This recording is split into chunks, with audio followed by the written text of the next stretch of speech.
Morning everyone, let's do some Passmed questions. A 68-year-old female is being reviewed by the GP due to a recent history of back pain. This has been going on for a couple of months now and is not helped by simple analgesia. The patient reports losing weight unintentionally too. For the past 6 months, the patient has been taking iron tablets for an underlying anemia. Given the likely diagnosis and assuming the disease is in its early stages, what biochemical pattern would be on testing the patient's blood? So what condition is she having now? She's 68-year-old, no older age. She has back pain for a couple months. Not helped by simple analgesia. She's losing weight.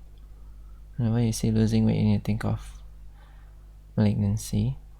In elderly as well, you need to think about malignancy. For the past 6 months, the patient has been taking iron tablets for underlying anemia.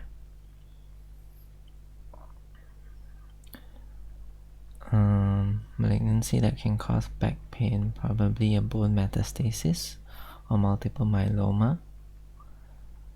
And then having anemia. Why is she having anemia? Could be a chronic bleed somewhere. Could be a colon cancer.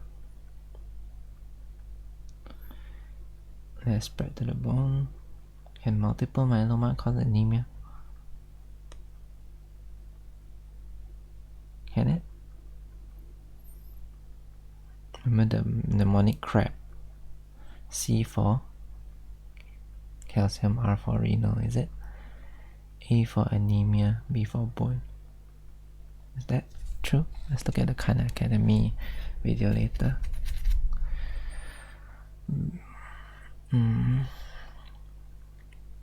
So if it's multiple myeloma affecting the bone, what would you expect for the calcium phosphate and alkaline phosphatase?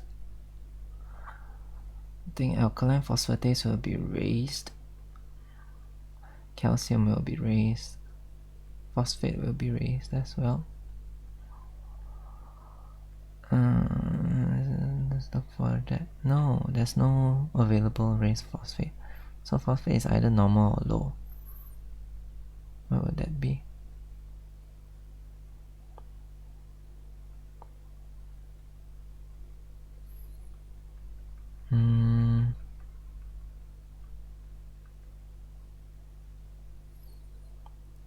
In its early stages.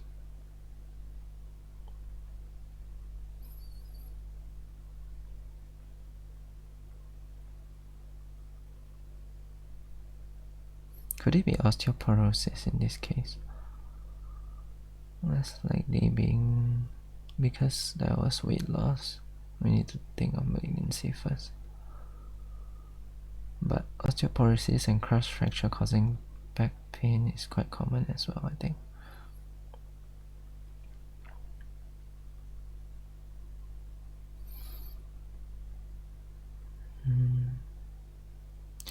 Will the phosphate be high or low? I don't know, man. High calcium. Alkaline phosphatase is either normal or low as well. How? I guess at first it would be normal.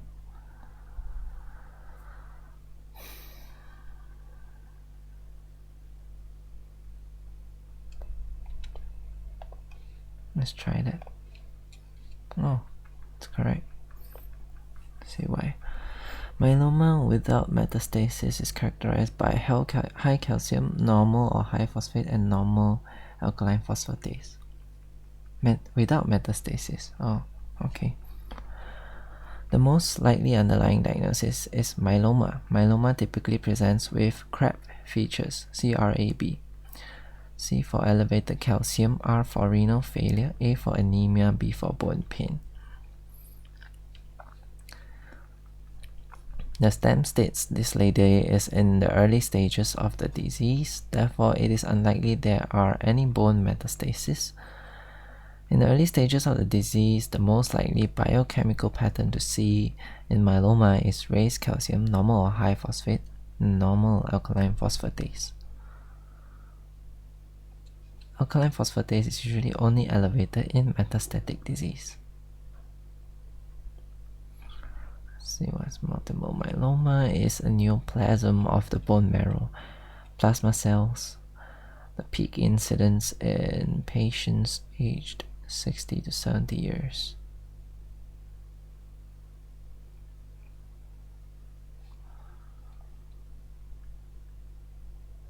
I think the plasma cells stimulate osteoclastic activity. Let's see.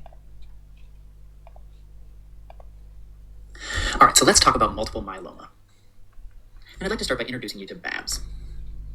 And Babs is a 70-year-old lady, and over the past few months she's been becoming really crabby, and she has all sorts of complaints. And so because of this, I'm going to call her Babs the Crab. So what are some of the complaints that Babs has been experiencing? Well, first she's been having some GI symptoms, things like constipation, nausea, and a poor appetite. And I'll just represent that here. She also has been drinking a lot more than normal and frequently complains of being thirsty. She's also been more tired than normal, and some of her family members have noticed that her skin's been maybe just a little bit more pale than it usually is. So I'm going to just write that in here as fatigue and pallor. And then we can kind of maybe make her skin look a little bit more pale here. And lastly, she's been complaining of this just constant, dull lower back pain.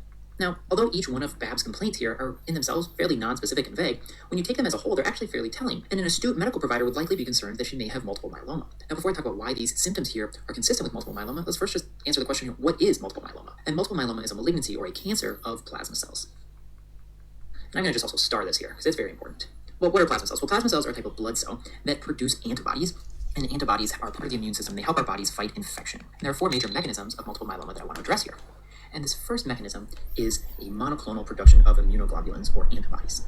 And I'm going to just abbreviate immunoglobulins, IG. Well, what do I mean by this? Well, when you have a malignancy of a plasma cell, that malignancy actually starts in just a single cell, and that single cell replicates over and over and over. So what you get is this increased production of only the type of antibody that original cell produces. And these immunoglobulins are actually proteins. And the proteins can precipitate and deposit in different areas of the kidney. And this results in renal failure or kidney failure.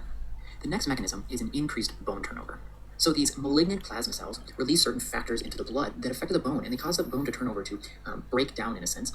And this increased bone turnover results in what are known as lytic bone lesions. And they predispose the bone to fractures. And by this I mean they make the bone more likely to break. And the most likely site of these fractures is in the spinal column. And as the bone is being turned over and being broken down, it's also releasing calcium. So this results in hypercalcemia. The next mechanism is crowding of the bone marrow. Now, before I describe this mechanism, I want to briefly go over what bone marrow is. So let me just draw a bone here. So bone marrow is in the center of bones, and it's where blood cells are produced. And so let's just draw in some blood cells here. So maybe some of the cells that produce red blood cells, and some of the cells that produce platelets, and then some of the cells that would produce plasma cells. So this would be a normal bone marrow producing the different types of blood cells. But when you have a malignancy of these plasma cells, the one type of plasma cell is just growing uncontrollably, and you get this crowding out of the bone marrow by only the plasma cells. So the bone marrow is no longer producing enough red blood cells or platelets, and so this results in anemia and thrombocytopenia. And anemia refers to a low level of red blood cells in the blood, and thrombocytopenia refers to a low level of platelets in the blood. Then the last mechanism is a decreased production of normal immunoglobulins. So once again, I'll abbreviate that IG, which are antibodies. And if the body isn't able to produce normal antibodies, then the body's not able to adequately fight off infections. So individuals with multiple myeloma have an increased risk of infection. So you can see that some of these colors here in the different mechanisms of multiple myeloma correlate with the symptoms that Babs the Crab was experiencing. And that isn't a coincidence. And I'm going to start here with the hypercalcemia. And when someone has hypercalcemia, they will oftentimes experience certain GI symptoms such as constipation, nausea, and a poor appetite. You can remember this with this C here, and then I'll highlight the C over here in crab. And then the next one is this renal failure. And when someone has renal failure, sometimes their kidneys won't be able to retain water. And so the individual will become very thirsty. And so that's why Babs here had this increased thirst, because she was having renal failure. And so we'll just highlight the individual. Sometimes their kidneys won't be able to retain water. And so the individual will become very thirsty. And so that's why Babs here had this increased thirst, because she was having renal failure. And so we'll just highlight the R here in renal failure, and then the R over here in crab, or renal failure. And next is the anemia. So what anemia means is you have a decreased amount of red blood cells, and red blood cells carry oxygen to the body. So if you don't have enough red blood cells, your body can't get enough oxygen, and so the body becomes fatigued. The skin also becomes pale. So you have this fatigue and pallor due to the anemia. And so for anemia, we'll just highlight the A in crab over here. And then lastly, you have these lytic bone lesions that have an increased risk of fractures. And so frequently people with multiple myeloma will have this low back pain. And we'll highlight the B there for bone or back. And status that B in crab. So the reason that Babs a crab was all crabby is because crab is actually just an acronym to help you remember what is happening in multiple myeloma. Someone who has multiple myeloma will experience hypercalcemia, renal failure, anemia, and bone lesions that cause back pain. All right, so how do you diagnose multiple myeloma? Well, you can really just follow through each of these categories to help get an idea. So with the renal failure, you can check certain blood levels like BUN and creatinine, which can show signs of renal failure.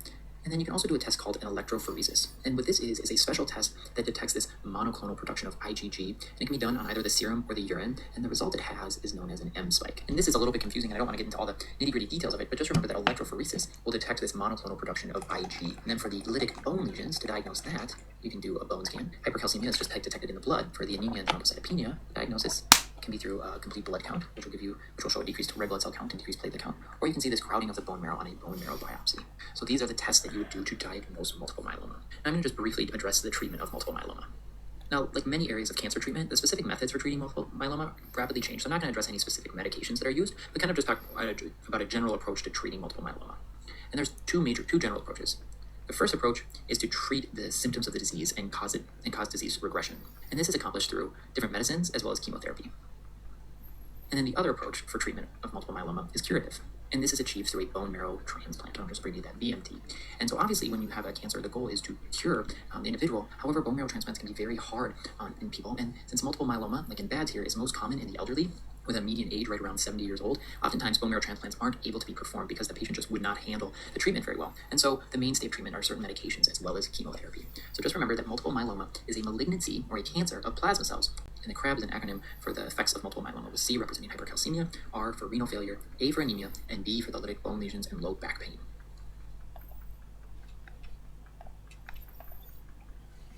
There you go, but no explanation on why phosphate would be normal and ALP would be normal.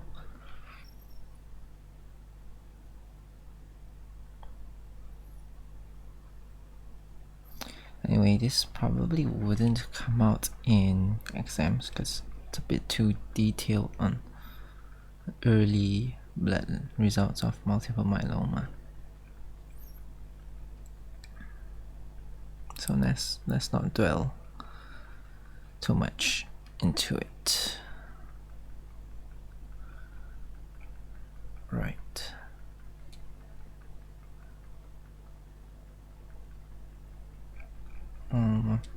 Never mind. How about Amadan Hasugdugan?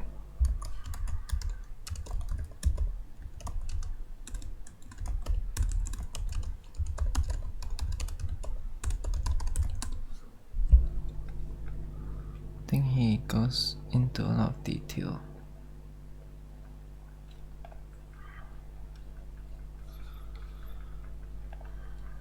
In this video, we will talk about multiple myeloma, the signs, the symptoms, pathogenesis, diagnosis, and treatment of multiple myeloma. Multiple myeloma is a malignant disease of plasma cells in the bone marrow. It is the second most common hematological cancer, generally affecting older people. There is no known genetic component, hereditary genetic component, or definitive environmental risk factors. Let us see what some common signs and symptoms of multiple myeloma are. So many patients present with back pain, infections of the respiratory tract, anemia, which will result in tiredness and fatigue, renal failure, and proteinuria. Patients with multiple myeloma also suffer from fractures and dehydration. And finally, investigations, including scans, will show lytic bone lesions. Looking at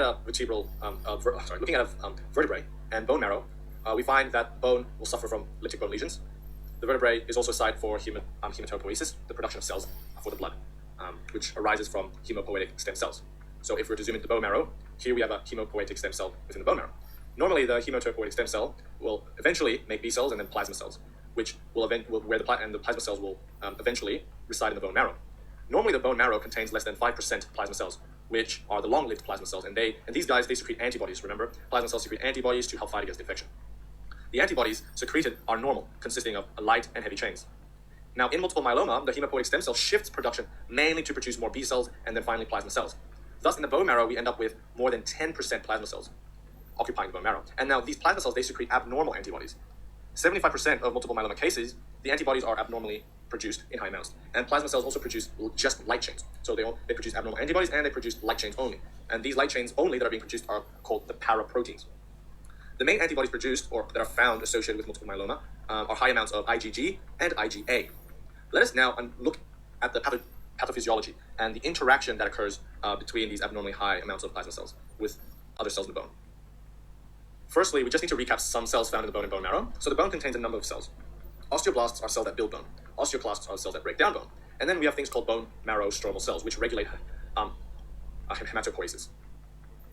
So looking at this diagrammatically, here we have osteoblast and an osteoblast, which will secrete osteoids, and which together with minerals, calcium and phosphate, they will form strong bones. Osteoclasts, on the other hand, break down bone by secreting hydrochloric acid. The breakdown of bone results in the release of calcium and the phosphate, and the calcium here will enter the plasma, the blood. The interesting thing is that osteoclast activation, so the bone breaking cells activation is regulated by osteoblasts, which express rank L. When rank L binds to rank on osteoclasts, this will stimulate osteoclastic activity. But osteoblasts also secrete another molecule called OPG, which inhibit this interaction, thus inhibits or decreases osteoclastic activity. Now let me introduce the bone marrow cells and the pathophysiology of multiple myeloma. The bone marrow stromal cells normally regulate hematopoiesis, right? But in multiple myeloma, these bone marrow stromal cells will interact with these cancerous cells through receptors and cytokines. Adhesion of multiple myelomal cells to the bone marrow stromal cells results in cytokine-mediated cell growth, survival, drug resistance, and migration. So essentially, the bone marrow stromal cells helps the multiple myeloma cells survive and grow. So let's look. So when the multiple myeloma cells survive and grow, they then do other things that help themselves. So the multiple myeloma cells secrete many cytokines, and they have some bad consequences for the body. So for example, the multiple myeloma cells can secrete interleukin-3, which actually decreases osteoblastic activity by inhibiting osteoblast progenitor cells to become osteoblast. So basically, it just decreases the production of osteoblast. The multiple myeloma cells also secrete DKK1, which inhibit OPG production by osteoblast, thus resulting in an increase in osteoclastic activity. Multiple myeloma cells also stimulate osteoclastic activity through MIP1 alpha and through expression of rank ligand. The osteoclast can self-stimulate itself, and the multiple myeloma and the bone marrow stromal cells through interleukin-6. So this whole cycle, this whole picture shows an amplification of multiple myeloma cells, osteoclastic activity, and a decrease in osteoblastic activity. So osteoclastic activity is basically promoted, and osteoblastic activity is reduced. When osteoclastic activity is stimulated, this will result in bone breaking down. An increase in osteoclastic activity will lead to fractures and lytic lesions, and also will result in more calcium entering the body. So where does the phosphate go? You break bone down into calcium and phosphate. Where does phosphate go? Blood again here we have hypercalcemia, which can cause nerve problems and dehydration. In the blood, there's also paraproteinemia, with bits of light chains floating around. The paraproteinemia has some bad effects. And remember, the light proteins, these paraproteins are being produced by the multiple myeloma cells. So these light chains, these paraproteins are small enough to get filtered through the glomerulus of the kidneys, and it can lead to renal failure in 20 to 30% of cases. The light chains are also urinated out, they're peed out, which is a clinical feature of multiple myeloma. When light chains are urinated, it is known as Benz-Jones proteins. Multiple myeloma, as I mentioned at the start, also leads to anemia, and this is through several mechanisms. 3.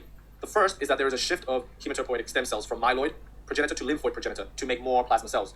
2. Overproduction of plasma cells clog up the bone marrow, stopping red blood cells being formed and entering the plasma.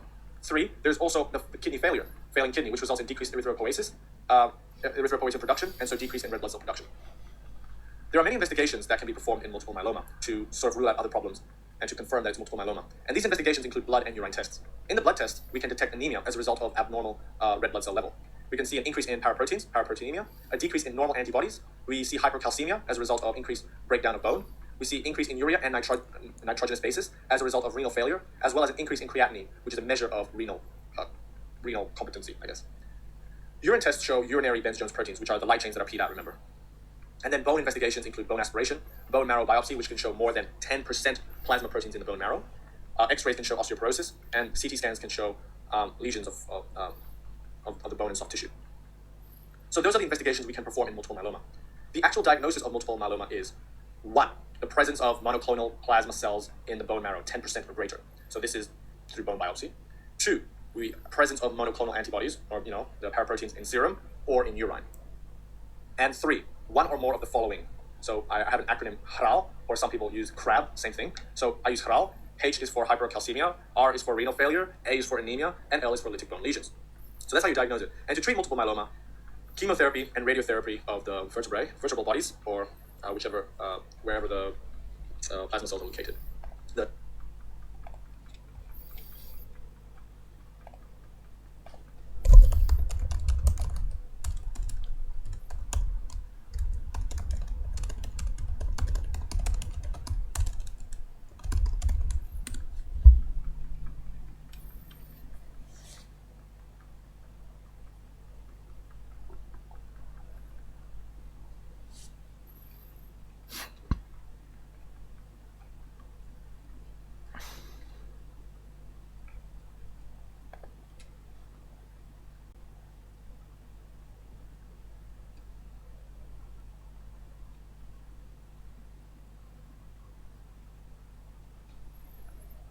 Hyperphosphatemia is rare in patients with multiple myeloma unless renal failure is present.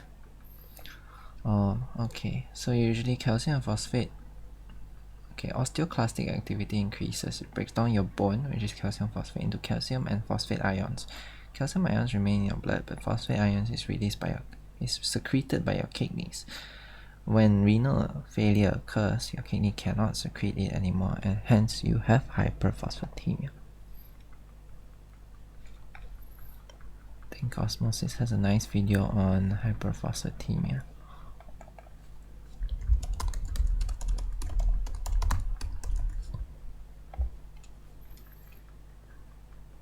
No, preview video. Okay, this guy downloaded it.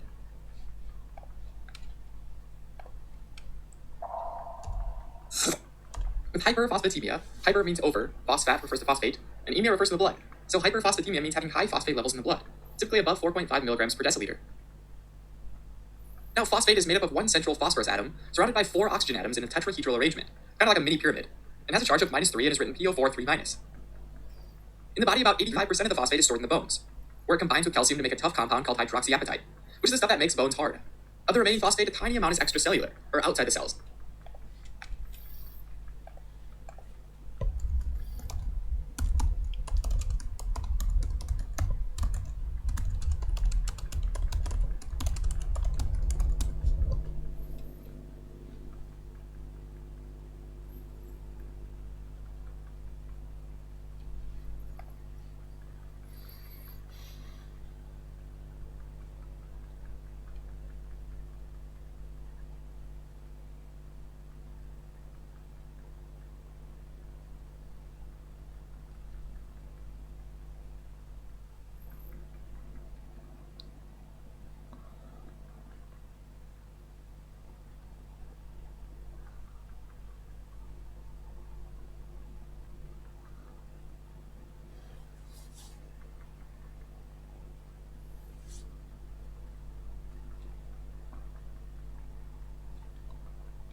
Only when associated with fractures.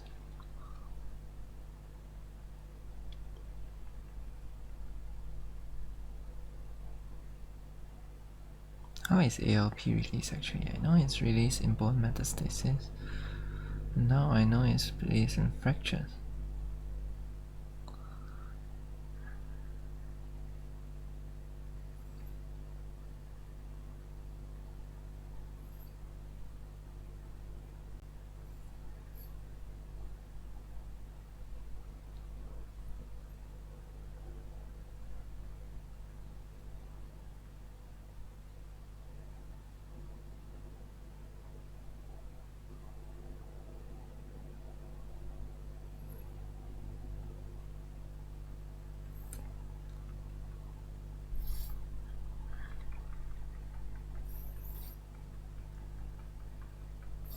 Mind, don't go into too much detail.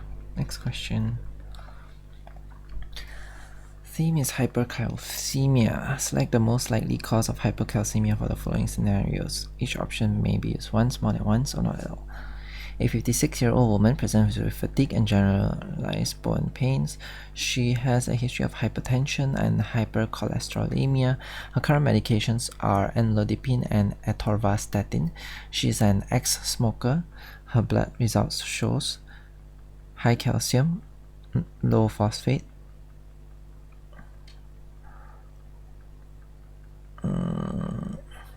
what's this? Low vitamin D, normal PTH, sodium is normal, potassium is normal, urea is normal, creatinine is normal. High calcium, low phosphate, normal PTH,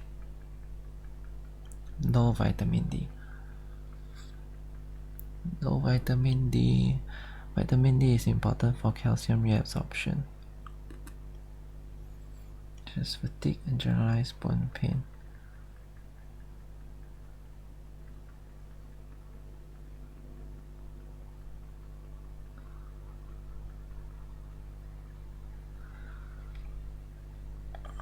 is she having?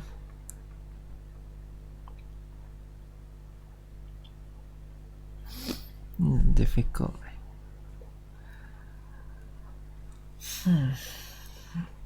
Just now we learned that multiple myeloma in its early stages, you would have higher calcium, normal phosphate. In this case, the phosphate is low. What does that mean? And then vitamin D is low. So low vitamin D can explain low calcium, because vitamin D is responsible for calcium reabsorption, but in this case calcium is high. That's paradoxical. So low vitamin D is secondary, is a negative feedback for the high calcium. Then what's causing the high calcium?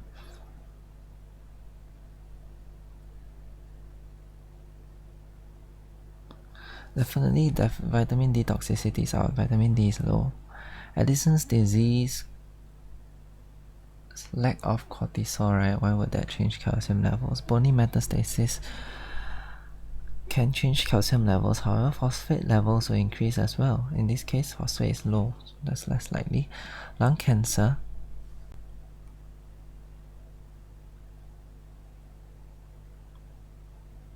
is there a lung cancer that produces calcium? Possible.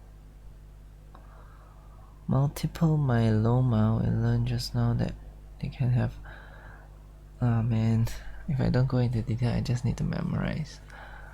Can have high calcium, normal or high phosphate, and normal or normal PTH, I think. No, normal ALP. ALP is not given, and phosphate is low, so I guess it's not multiple myeloma. Primary hyperparathyroidism, PTH is low, so that's out. Sarcoidosis, yes, this thing produces calcium. Yeah, it's like a granuloma that produces calcium in this case. So calcium can be high here. Phosphate can be low because it binds to the calcium in the blood, I think.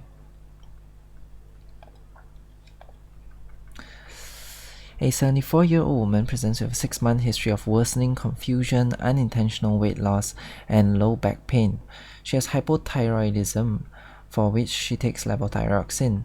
2 months ago, she underwent investigations under surgeons due to normocytic anemia, but no cause was found. Her blood results show the following: very high calcium, phosphate is normal, vitamin D is normal, PTH is low, sodium is normal, potassium normal, urea high, creatinine high. So there's some AKI here, there's kidney injury here, and the calcium is very high. And there's back pain, confusion, weight loss indicating a malignancy, low back pain indicating it's involving the bone, confusion, sign of hypercalcemia, CRAB, all present. So there is multiple myeloma. A 70-year-old woman was discharged from hospital 3 months ago after a hip fracture. During her admission, she was commenced on vitamin D supplementation, loading regime before maintenance therapy after she was found to be severely deficient. She also has a history of hypertension, for which she takes indapamide and lisinopril. She has since had some repeat blood tests which show the following: calcium is high, phosphate is low, vitamin D is normal, PTH is high, sodium is normal, potassium normal, urea normal, creatinine normal. PTH is high, but renal function is okay. So is this primary hyperparathyroidism?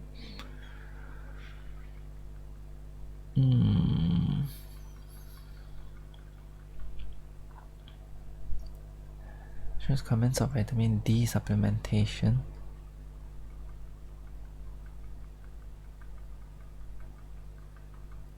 loading regime, followed by maintenance therapy after she was found to be severely deficient. She also has a history of hypertension, for which she takes indapamide and is not pure.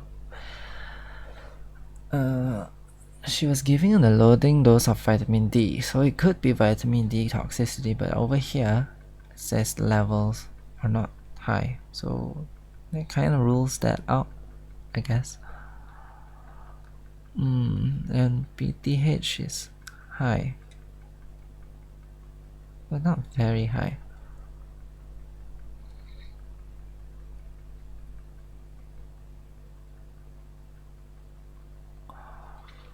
Let's say primary hyperparathyroidism, but she's already 70 years old. Can she still have that?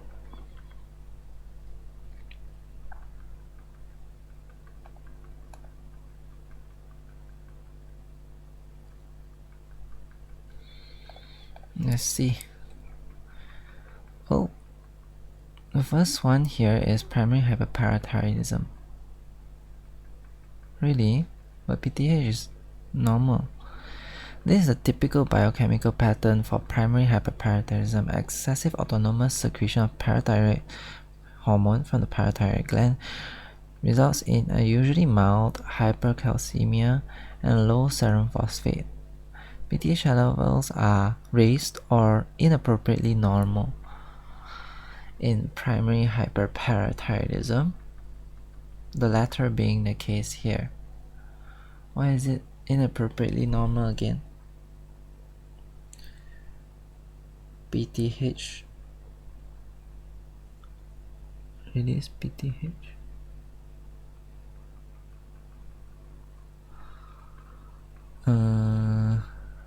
Need to understand this. Low vitamin D is a common find in UK. Let's look at this. With hypercalcemia, hyper means over and cal refers to calcium, and emia refers to the blood. So hypercalcemia means higher than normal calcium levels in the blood, generally over 10.5 milligrams per deciliter.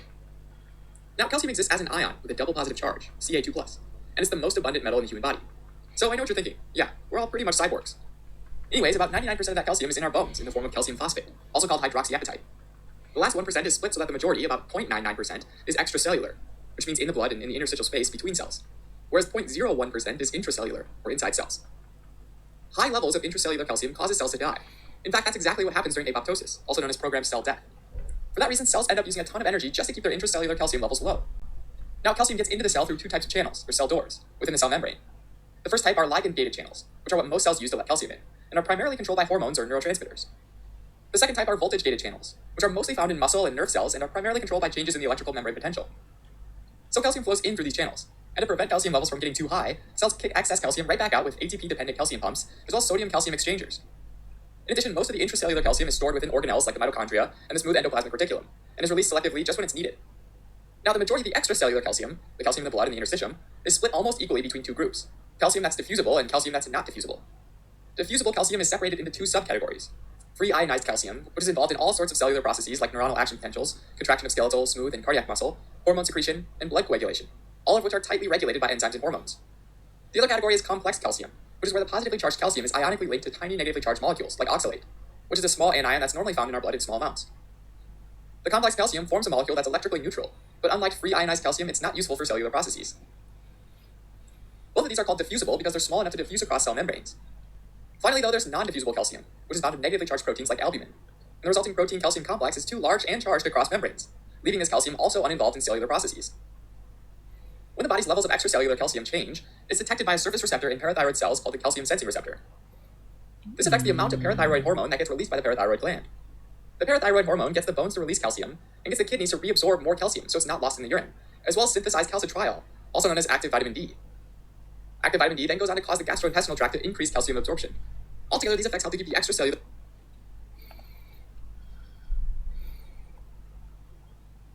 hormones, kidneys, calcitriol.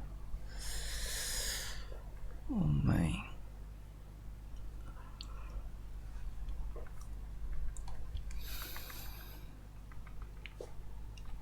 Anyway, so I sort of figured out why why PTH is inappropriately normal. So PTH is secreted in response to high calcium, right? So when calcium is high, PTH is supposed to be low.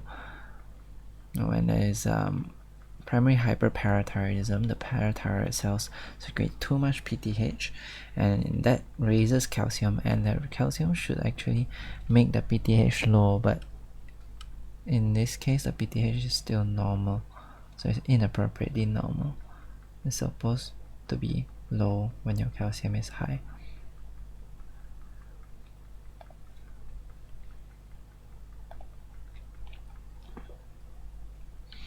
But why not sarcoidosis though? Sarcoidosis can cause granulomas secreting calcium.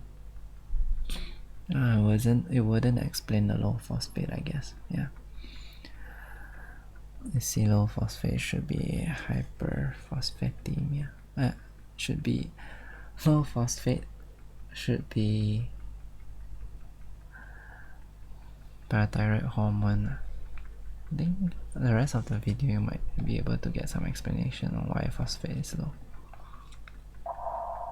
Reticulum, and is released, which is a process, and the resulting protein, so it's not lost in the urine, as well as synthesized calcitriol, also known as active vitamin D. Active vitamin D then goes on to cause the gastrointestinal tract to increase calcium absorption.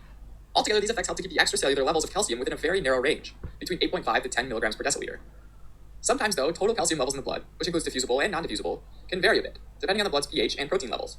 This happens because albumin has acidic amino acids, like glutamate and aspartate, and these have carboxyl groups that are in the form of COO- or COOH. Overall, the balance of COO- and COOH changes based on the pH of the blood. Now, when there's a low blood pH, or acidosis, there are lots of protons, or H+ ions, floating around, and a lot of those COO- groups pick up a proton and become COOH. More COOH groups means that albumin generally becomes more positively charged. And since calcium is positively charged, these two repel each other, and this decreases bound calcium and increases the proportion of free ionized calcium in the blood. So as more protons bind albumin, more free ionized calcium builds up in the blood. And so even though total levels of calcium are the same, there's less bound calcium and more ionized calcium, which remember is important for cellular processes, meaning that this can lead to symptoms of hypercalcemia. Also though, any condition that results in hyperalbuminemia or high albumin levels causes there to be a higher concentration of protein-bound calcium, while free ionized calcium concentrations stay essentially the same due to hormonal regulation. This is therefore called false hypercalcemia or pseudo-hypercalcemia, since the concentration of bound calcium increases, but the concentration of free ionized calcium stays the same. Even though this is rare, it can happen in people with dehydration, where albumin gets really concentrated. Now, true hypercalcemia might be caused by increased osteoclastic bone resorption, which is actually the most common cause. And this is where osteoclasts, which are little bone-eating cells, frantically break down the bone and release calcium into the blood. This might happen when the parathyroid gland becomes overgrown and releases more parathyroid hormone. Another well-known cause of hypercalcemia are malignant tumors, some of which secrete parathyroid hormone-related protein, or PTHrP, a hormone that mimics the effect of parathyroid hormone, which stimulates the osteoclasts. Alongside these osteoclast cells, there are also osteoblast cells, which are bone-building cells, and some tumors cause osteoblasts to die off. Overstimulated osteoclasts without enough osteoblasts can result in lytic bone lesions, which are commonly seen in some malignancies. Another cause of hypercalcemia is excess vitamin D, either through the diet or through supplements, which can cause there to be too much calcium absorbed in the gut. Finally, there are some medications, like thiazide diuretics, which increases calcium reabsorption in the distal tubule of the kidney, which contributes to hypercalcemia. High levels of ionized calcium affect a variety of cellular processes, in particular electrically active neurons. Normally, calcium ions stabilize the resting state of the sodium channels, which prevents them from spontaneously opening and letting sodium ions enter the cell. With high levels of extracellular calcium, voltage-gated sodium channels are less likely to open up, which makes it harder to reach depolarization and makes the neuron less excitable. And this is what causes slower or absent reflexes, which is a classic symptom of hypercalcemia. The sluggish firing of neurons also leads to slower muscle contraction, which causes constipation and generalized muscle weakness.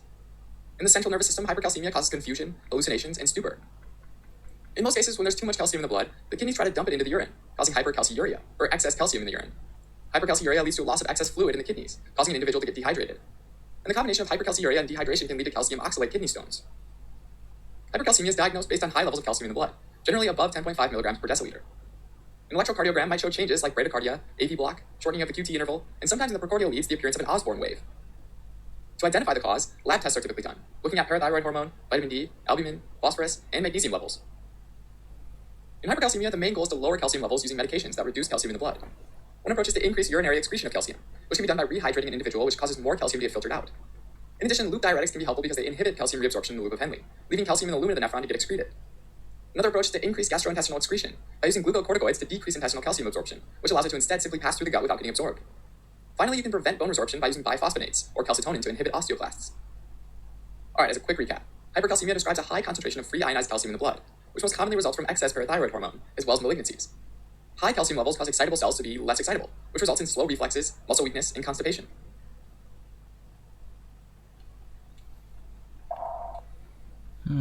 Now explain on hypophosphatemia. Let's see this one then. Like in the blood. So this is the bit that gets measured. And the majority is intracellular, or inside cells, where it does all sorts of things. Wait, do they have hypophosphatemia? Hyperphosphatemia. Hypo. What about hypo?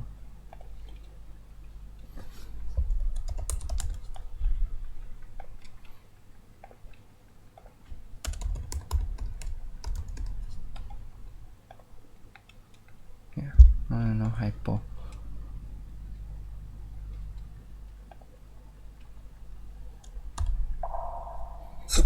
With hypophosphatemia, hypo means under, phosphate refers to phosphate, and emia refers to the blood. So hypophosphatemia means having low phosphate levels in the blood, typically below 2.5 milligrams per deciliter. Now, phosphate is made up of one central phosphorus atom surrounded by 4 oxygen atoms in a tetrahedral arrangement, kind of like a mini pyramid, and has a charge of -3 and is written PO4 3-.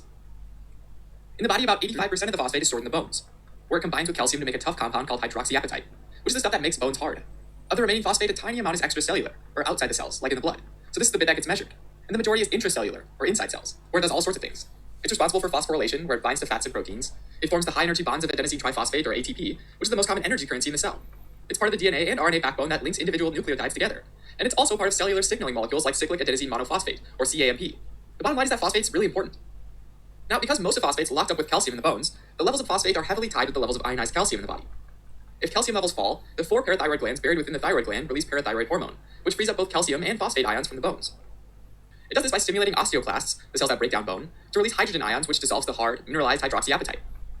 As soon as the positively charged calcium and negatively charged phosphate are released from the bones, they grab onto each other again, meaning that the ionized calcium level doesn't really go up much at all. These two then make their way to the nephron and the kidney, and at this point in the proximal convoluted tubule, phosphate usually gets reabsorbed back into the blood via sodium phosphate cotransporters. It turns out, though, that parathyroid hormone also shuts this down.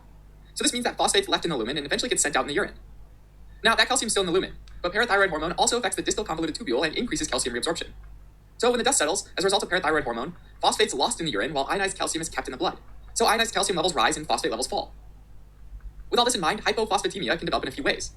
Hormones, but these two then make their way to the nephron and the kidney. And at this point in the proximal convoluted tubule, phosphate usually gets reabsorbed back into the blood via sodium phosphate cotransporters. It turns out, though, that parathyroid hormone also shuts this down. So this means that phosphate's left in the lumen and eventually gets sent out in the urine. Now, that calcium's still in the lumen, but parathyroid hormone also affects the distal convoluted tubule and increases calcium reabsorption. So when the dust settles, as a result of parathyroid hormone, phosphate's lost in the urine while ionized calcium is kept in the blood. So ionized calcium levels rise and phosphate levels fall. With all this in mind, hypophosphatemia can develop in a few ways. The first possibility is by having excess losses of phosphate. This can result in conditions like primary hyperparathyroidism, which results in too much parathyroid hormone, which leads to excess phosphate being excreted in the urine. Another example is Fanconi syndrome, which is where the proximal convoluted tubule essentially loses its capacity to reabsorb a variety of solutes, including phosphate, which once again lets it get excreted in the urine. Another possibility is not absorbing enough through the gastrointestinal tract, because usually phosphate ions are absorbed in the GI tract, but some substances like alcohol or a medication can impair the phosphate absorption, which means it gets excreted instead. This includes antacids that contain aluminum, calcium, or magnesium, all of which are positive ions that can bind with the negatively charged phosphate and block absorption. Alternatively, a person might simply not be getting enough phosphate in the diet, although this is unusual because it's found in a lot of foods. The exception, though, is someone that's starving and severely malnourished, or someone who's actively depriving themselves of food, like an anorexia nervosa. In both these situations, blood glucose levels are low, and as a result, cellular metabolism slows down considerably. When an individual in this state starts to suddenly eat healthy meals again, like in a hospital setting, then they all of a sudden get a bunch of glucose in their blood, and in response, insulin usually skyrockets in order to push that newfound glucose into the cells. This causes demand for phosphate in cells because the first step in glucose metabolism is to have the enzyme hexokinase attach phosphate to glucose. Also, production of ATP molecules themselves requires a lot of phosphate. Now, this means that phosphate gets extracted from the blood, which causes phosphate levels, which have stayed relatively normal up until this point, to plummet. This is called refeeding syndrome, and it can cause levels of other electrolytes to rapidly change as well, putting these people at serious risk of developing cardiac arrhythmias and neurologic problems. Similarly, in diabetes, individuals can't make enough insulin, so the cells are effectively starving, even though they're surrounded by glucose in the blood. Sometimes these individuals can develop diabetic ketoacidosis, and to treat that complication, individuals are given insulin. And just like before, insulin causes the cells to extract glucose and phosphate from the blood, and the blood phosphate levels can quickly fall. A final cause of hypophosphatemia is respiratory alkalosis, because it causes extracellular carbon dioxide levels to decrease as it gets ventilated out of the lungs. This causes intracellular carbon dioxide to freely diffuse out of the cell, which raises the cellular pH, which stimulates glycolysis, a metabolic process that requires a lot of phosphate. Similar to the process in refeeding syndrome, when cells need phosphate, they simply pull it out of the blood, causing hypophosphatemia. This causes intracellular carbon dioxide to freely diffuse out of the cell, which raises the cellular pH, which stimulates glycolysis, a metabolic process that requires a lot of phosphate. Similar to the process in refeeding syndrome, when cells a lot of other pH cellulose to decrease is respiratory alkalosis, because it causes extracellular carbon dioxide levels to decrease as it gets ventilated out of the lungs. This causes intracellular carbon dioxide to freely diffuse out of the cell, which raises the cellular pH, which stimulates glycolysis, a metabolic process that requires a lot of phosphate. Similar to the process in refeeding syndrome, when cells need phosphate, they simply pull it out of the blood, causing hypophosphatemia. Most people with mild hypophosphatemia have no symptoms, but severe hypophosphatemia can cause muscle weakness, weak bones or osteomalacia, and rhabdomyolysis, which is a type of kidney damage due to muscle breakdown, as well as an altered mental status. In addition, hypophosphatemia that happens due to primary hyperparathyroidism might show symptoms caused by the associated hypercalcemia. A common mnemonic to remember these symptoms is stones, thrones, bones, groans, and psychiatric overtones. Stones is for calcium-based kidney stones or gallstones that can form. Thrones refers to the toilet to remind you of polyuria or frequent urination that results from impaired sodium and water reabsorption. Bones is for bone pain that results after chronic hormone-driven demineralization in order to release calcium. Groans is for constipation and muscle weakness, both of which are partly due to decreased muscle contractions.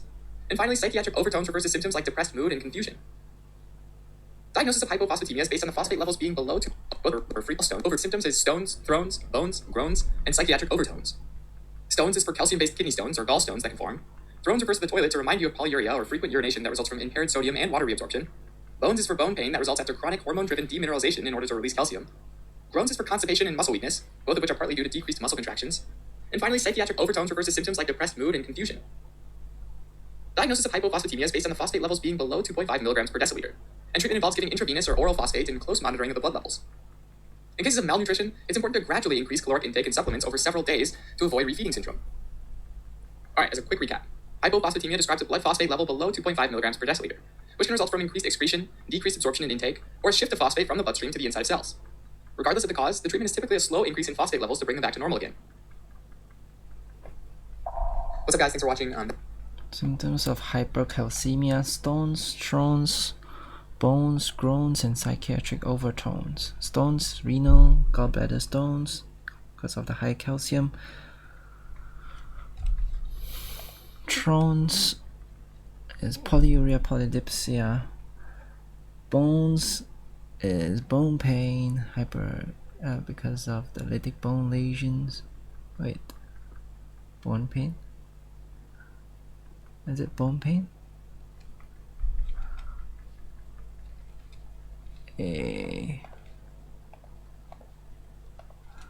Bone pain? Bone pain? Why bone pain again? This is for bone pain that results after chronic hormone-driven demineralization in order to release calcium. Chronic hormone-driven... What? After chronic hormone-driven demineralization in order to release calcium. Groans is for constipation. Chronic hormone demineralization, does that cause pain? Okay, we'll just take it. And muscle weakness, both of which are partly due to decreased muscle contractions. And finally, psychiatric overtones.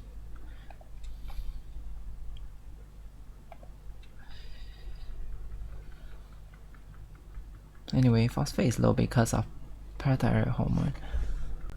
Parathyroid hormone, as you've seen in the diagram just now, in the nephron, in the renal proximal tubule, it inhibits the phosphate reabsorption when calcium. Okay, so it starts in the bones when bone is made of calcium phosphate. So you break down bone into calcium ions and phosphate ions. PTH stimulates this breakdown through stimulation of the osteoclastic activity. So you have calcium and phosphate released in your blood. However, this calcium and phosphate binds to each other again in the blood. When it reaches the kidney, it becomes calcium and phosphate ions again. Phosphate ions are reabsorbed usually in the proximal renal tubule. Calcium ions are reabsorbed in the distal renal tubule. However, PTH blocks the reabsorption of phosphate in the proximal renal tubule and stimulates the reabsorption of calcium in the distal renal tubule. So as a result, you have high calcium but low phosphate.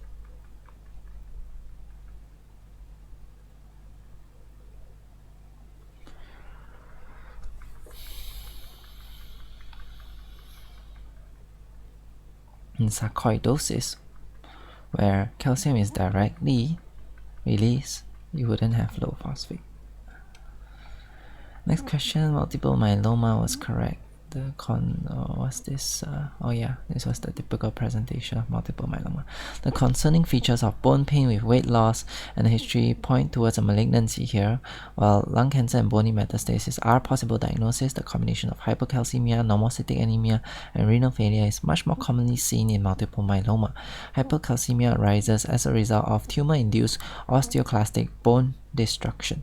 The endogenous negative feedback mechanisms result in suppressed PTH. This is a normal response to hypercalcemia.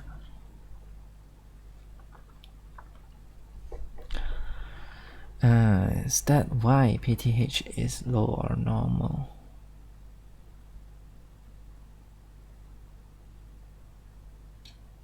PTH, no. Previous one was ALP. ALP.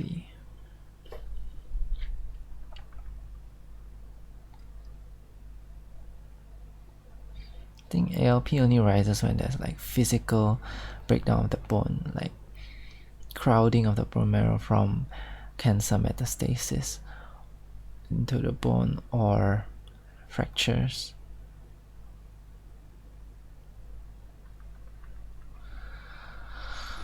It's not raised in multiple myeloma in early stages, at least. And the last one is primary hyperparathyroidism. This woman, what's the question again? Hip fracture, comments on vitamin D, found severely deficient, history of hypertension, indapamide April. And then the calcium was high, phosphate was low, PTH was high.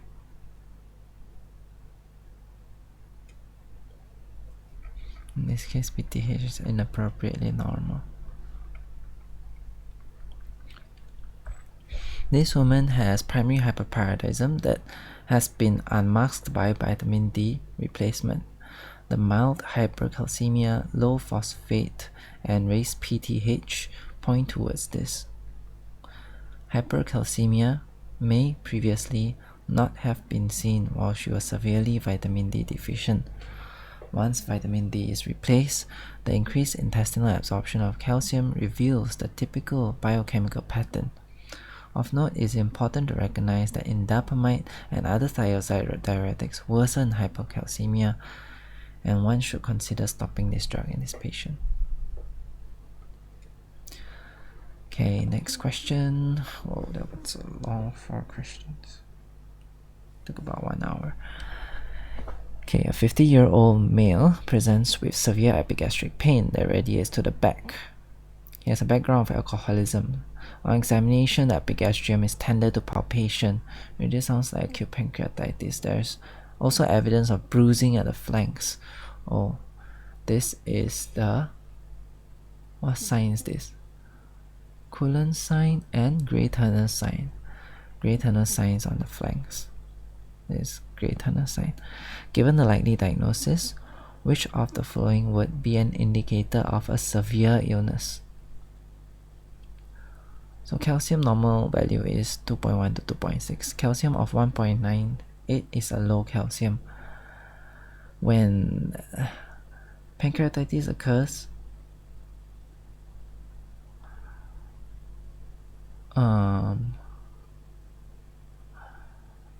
there's autodigestion,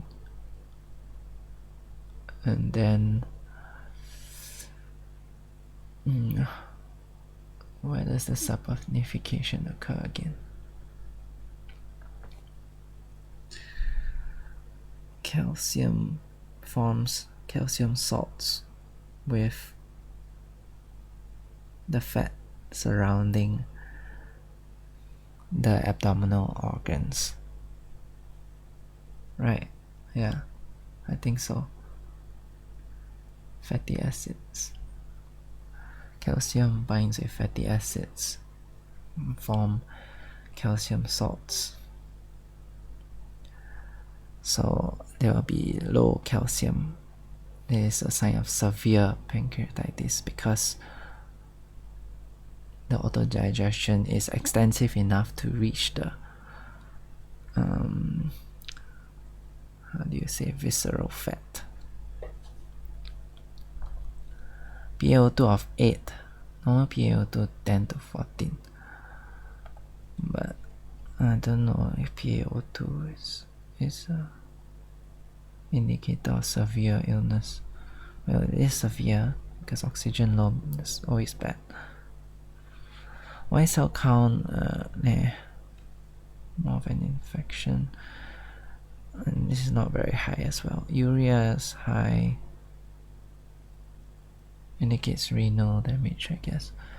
Albumin 33, normal is 35 to something. What's a normal albumin? If I remember correctly, they don't have normal albumin levels here. No, normal is 35 and above, 35 to 55 or something like that. 33 is low albumin, means liver function is less, I don't know, calcium.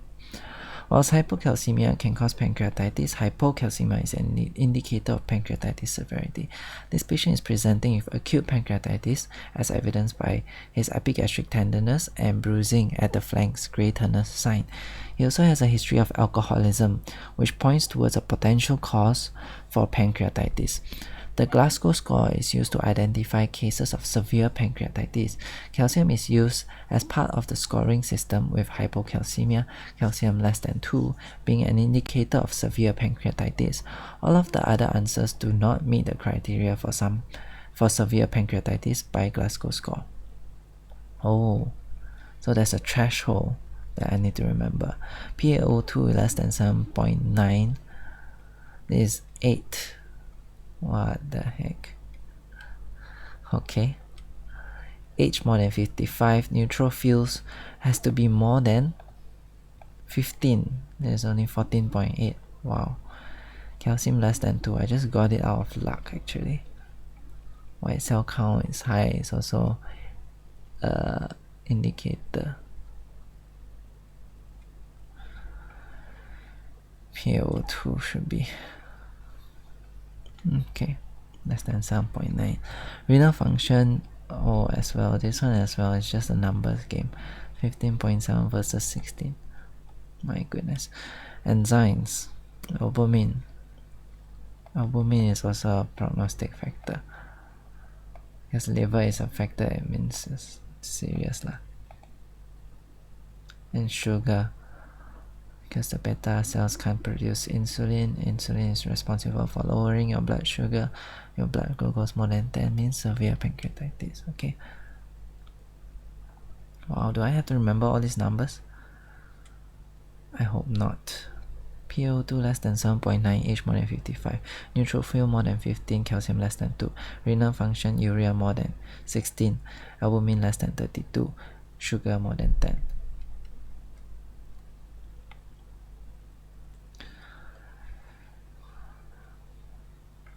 Okay, try and memorize. Pancreas is the Glasgow score for the severity of pancreatitis. 3 points and above suggest high risk for severe pancreatitis. P stands for PaO2, A stands for albumin, cannot be H. P stands for PaO2, A stands for H, N stands for what again? Neutrophils. P stands for PaO2, A stands for H, N stands for neutrophils. C stands for calcium, R stands for renal function or urea, E stands for enzymes, lactate dehydrogenase, LDH, more than 600. Lactate dehydrogenase. EA stands for albumin, S stands for what's that? S, sugar. Okay, remember again. P stands for PaO2, A stands for H, N stands for neutrophils, C stands for PaNC, C stands for calcium, R stands for renal function, E stands for enzymes, LDH, A stands for albumin, and S stands for sugar. Okay, now remember the threshold for the values. P stands for PaO2. The threshold is PaO2 less than 7.9 kilopascals.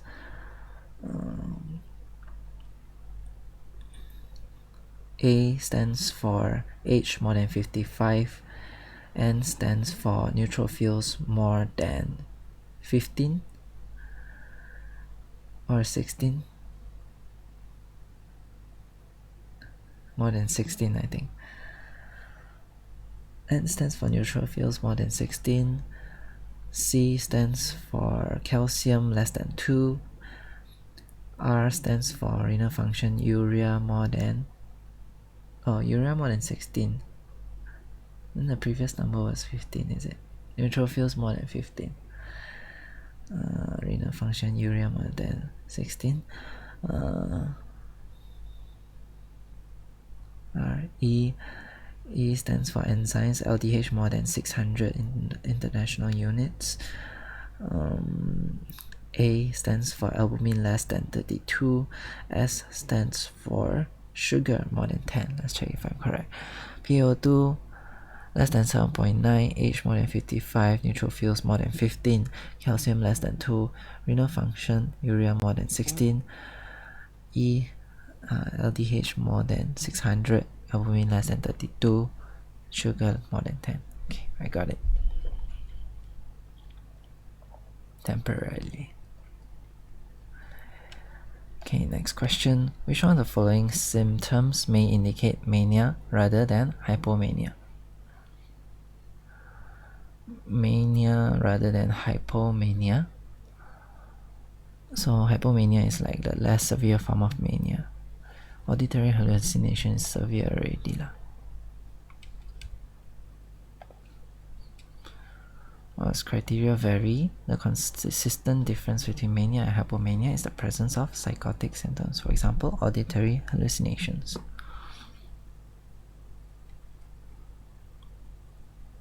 What are the symptoms of mania?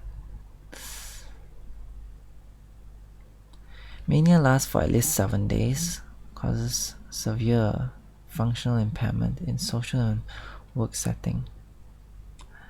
I'll pause the video, I'll pull up the ICD-10 from my Google Drive, and I'll continue with the symptoms of mania. Hold on. Hi, I'm back. So I've opened the ICD-10. I realized that in year 3 I didn't actually memorize the ICD-10 for mania, because it's not that nice to memorize compared to a mnemonic that I used. It was dig fast. So mnemonic, dig fast. D for distractibility, I for irritability, G for grandiose ideas, F for flight of ideas, I think, A for appetite, increased appetite, S for pressure of speech, T for, can't remember specifically already. But remember ICD-10, the criteria are not so pretty to memorize. It's like all over the place. But I thought maybe you should go through how do you diagnose manic episode or bipolar disorder, what that means. So let's just go through the ICD-10 criteria here, and then we'll go to the textbook. Maybe they have some mnemonics easier to memorize, hopefully. Let's see. So in the ICD-10, on F30 manic episode, 3 degrees of severity are specified here, sharing the common underlying characteristics of elevated mood and increase in the quantity and speed of physical and mental activity. All the subdivisions of this category should be used only for a single manic episode. If previous or subsequent affective episodes, depressive, manic, or hypomanic, this disorder should be coded under bipolar affective disorder. So manic episode is only for one-off thing. So if 2 manic episodes, that's bipolar. If 1 manic episode and 1 depressive episode, that's bipolar. 1 manic and 1 hypomanic, that's bipolar. That's what I mean. So first here we have hypomania. Hypomania is a lesser degree of mania in which abnormalities of mood and behavior are too persistent and marked to be included under cyclothymia, but are not accompanied by hallucinations or delusions. There is a persistent mild elevation of mood for at least several days on end, increased energy and activity, and usually marked feelings of well-being and both physical and mental efficiency, increased sociability, talkativeness, overfamiliarity, increased sexual energy, and a decreased need for sleep are often present, but not to the extent that they lead to severe disruption of work or result in social rejection. Irritability, conceit, and boorish behavior may take the place of the more usual euphoric sociability. Concentration and attention may be impaired, thus diminishing the ability to settle down to work or to relaxation and leisure, but this may not prevent the appearance of interests in quite new ventures and activities or mild overspending. Diagnostic guidelines. Several of the features mentioned above, consistent with elevated or changed mood and increased activity, should be present for at least several days on end, to a degree and with a persistence greater than described for cyclothymia. Considerable interference with work or social activity is consistent with the diagnosis of hypomania, but if disruption of these is severe or complete, mania should be diagnosed. So the difference is the impact on your life as well. If it disrupts your life completely or severely, then mania is the diagnosis. If interferes with it considerably but not that severely, then it's hypomania. Differential diagnosis. Hypomania covers the range of disorders of mood and level of activities between cyclothymia and mania. So cyclothymia, hypomania, and mania. It's like a spectrum.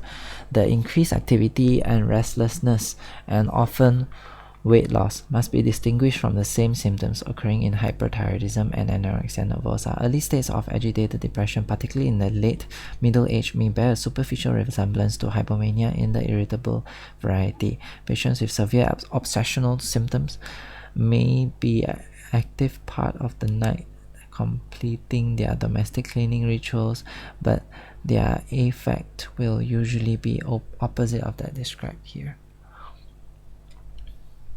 When a short period of hypomania occurs as a prelude to or aftermath of mania, it is usually not worth specifying the hypomania separately. Okay. Then after hypomania, there's mania without psychotic symptoms. Under this, mood is elevated out of keeping with the individual's circumstances and may vary from carefree joviality to almost uncontrollable excitement. Elation is accompanied by increased energy resulting in overactivity, pressure of speech, and a decreased need for sleep. Normal social inhibitions are lost, attention cannot be sustained, and there is often marked distractibility. Self-esteem is inflated, and grandiose or over-optimistic ideas are freely expressed. Perceptual disorders may occur, such as the appreciation of colors as especially vivid and usually beautiful, a preoccupation with fine details of surfaces or textures, and subjective hyperacusis. The individual may embark on extravagant and impractical schemes and spend money recklessly, or become aggressive, amorous, or facetious in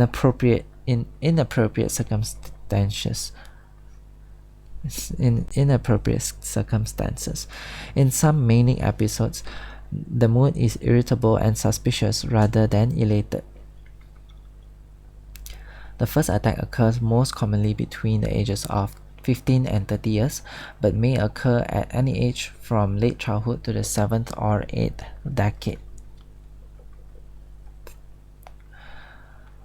The episode should last for at least 1 week and should be severe enough to disrupt ordinary work and social activities more or less completely. The mood change should be accompanied by increased energy and several of the symptoms referred to above, particularly pressure of speech, decreased need for sleep, grandiosity, and excessive optimism. Then, other than that, there's mania with psychotic symptoms. The clinical picture is that of a more severe form of mania is described in F30.1. Inflated self-esteem and grandiose ideas may develop into delusions, and irritability and suspiciousness into delusions of persecution. In severe cases, grandiose or religious delusions of identity or role may be prominent, and flight of ideas and pressure of speech may result in the individual becoming incomprehensible. Severe and sustained physical activity and excitement may result in aggression or violence, and neglect of eating, drinking, and personal hygiene may result in dangerous states of dehydration and self-neglect.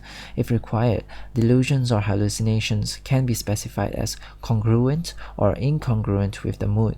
Incongruent should be taken as including effectively neutral delusions and hallucinations. For example, delusions of reference with no guilty or accusatory content, or voices speaking to the individual about events that have no special emotional significance. Differential diagnosis.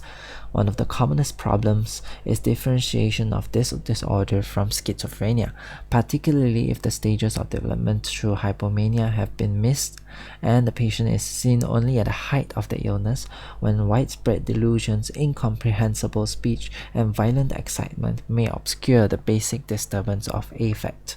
Patients with mania that is responding to neuroleptic medication may present a similar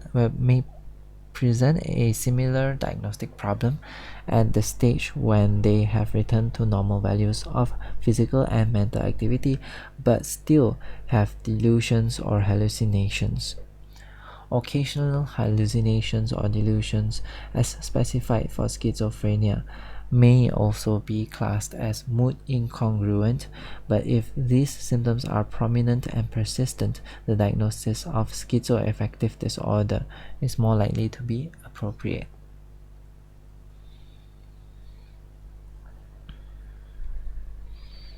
So, under the spectrum of mania, you have, other than cyclothymia, which we don't study about, there is hypomania, and then there's mania without psychotic symptoms and mania with psychotic symptoms. Mania with psychotic symptoms is the most severe one, and hypomania is the least severe one. And then all of them have elevated mood, and they share a few common symptoms, just different severities. And then if you have delusions, hallucinations, then it's the most severe form already. Okay, now we go to the textbook. Oh, there's depressive disorder. Okay, and we look at the mood disorders under mania, I guess.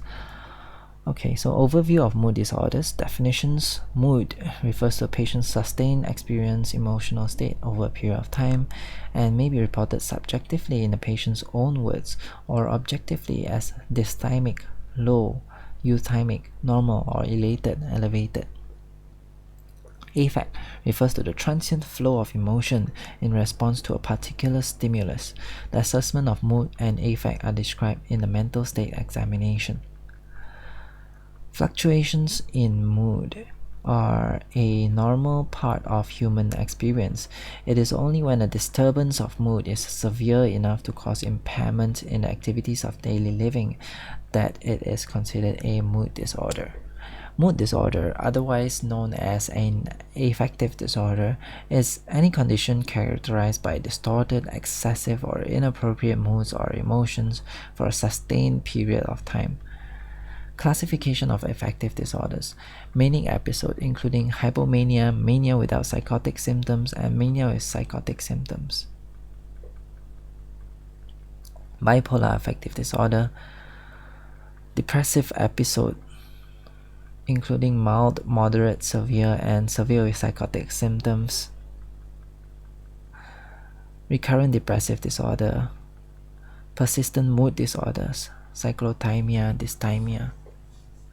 Other mood disorders: and unspecified mood disorder.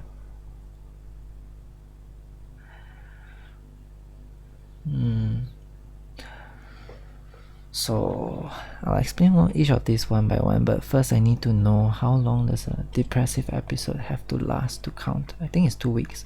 Mania is 1 week. How about depressive episode? Depressive episode is about 2 weeks. Okay, depressive episode is 2 weeks. Mania is 1 week. Okay, so manic episode is just one-off episode of hypomania or mania without psychotic symptoms or mania with psychotic symptoms, just one-off. If he has manic episode 2 times, then you have to diagnose as bipolar affective disorder. Means there's one episode of let's say mania without psychotic symptoms for 1 week, then after that it resolves, then after a while it came back again, then you have to diagnose as bipolar affective disorder.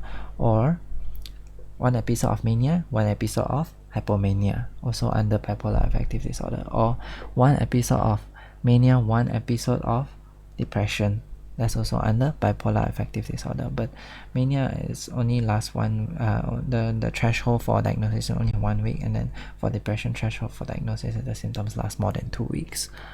Yeah, that's a depressive episode. Okay, then depressive episode, you have mild, moderate, severe, and severe with psychotic symptoms. Depressive episode, this is for one-off episode of depression, or 1 of 2 weeks. If you have more than one depressive episode, 2 or more, then it's called a recurrent depressive disorder. And under the diagnosis, right, if this is the second or third depressive episode, you would usually call it recurrent depressive disorder, current episode, mild depression, or current episode, moderate depression, or current episode, severe depression with psychotic symptoms, without psychotic symptoms, things like that. So you have the diagnosis and the current episode. What's the current episode? So same for bipolar affective disorder. You will diagnose as bipolar affective disorder, current episode, hypomanic, or current episode, mania with psychotic symptoms. Yeah, things like that. Okay, what have I covered? Persistent mood disorders. This one I don't really know much about. Not dive deep into that, so I can't comment anything about that. Then you have other mood disorders and unspecified mood disorders. Then there's other and unspecified, then I can't specify.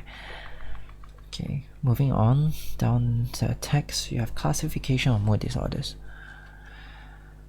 So you have primary mood disorder and secondary mood disorder. Primary mood disorder is a mood disorder that does not result from another medical or psychiatric condition. Broadly speaking, a primary mood disorder is either unipolar, depressive disorder, dysthymia, or bipolar affective disorder, cyclothymia. Secondary mood disorder, a mood disorder that results from another medical or psychiatric condition. Well, here you have the difference between bipolar type 1 and bipolar 2. Bipolar 1 cycles between mania and depression. Bipolar 2 cycles between hypomania and depression. They don't go all the way to manic state. Okay. And then you have depressive disorder here, but you want to look at the other one. bipolar affective disorder. So this includes mania plus mania, or mania plus hypomania, or mania plus depression, or depression plus hypomania. Definition: bipolar affective disorder, previously known as manic depression, is a chronic episode mood disorder characterized by at least one episode of mania or hypomania and a further episode of mania or depression. Either one can occur first, but the term bipolar also includes those who at the time of diagnosis have suffered only manic episodes, as all cases of mania will eventually develop depression. What? Again? Sorry.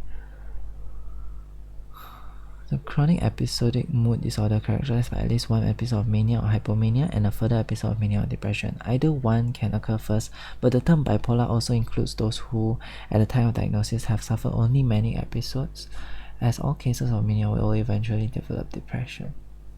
Oh, is it? Okay. So even if one episode, you can call it bipolar, because you are almost sure that they will have another episode.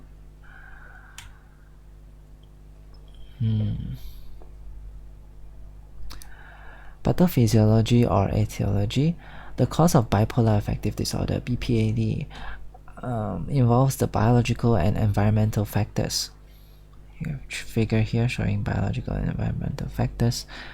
You have genetic factors, neurochemical factors, endocrine factors. Genetic factors: monozygotic twin studies show a correlation of 40 to 70%, concordance rate, strong family history. Neurochemical studies: you have raised dopamine and raised serotonin. Endocrine abnormalities: you have raised cortisol, raised aldosterone, raised thyroid. Environmental factors: adverse life events, exams, postpartum period, loss of loved one. So pathophysiology and etiology, the cause of biological and environmental, we've looked at that. The monoamine hypothesis is applicable to elevated mood just as it is to depressed mood. It states that elevated mood is a result of increased central monoamines, noradrenaline and serotonin. Dysfunction of the HPA, hypothalamus pituitary adrenal axis. Abnormal secretion of cortisol is found in unipolar depression, and dysfunction of the hypothalamic pituitary thyroid axis may contribute to BPAD. BPAD shows a strong heritability, with monozygotic twin studies showing a 40 to 70% concordance rate. The lifetime risk of developing BPAD for first-degree relatives of a BPAD patient is 5 to 10%.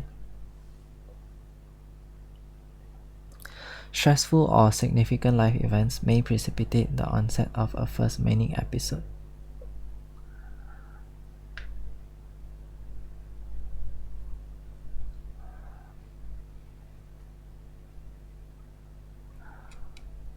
Okay, epidemiology and risk factors.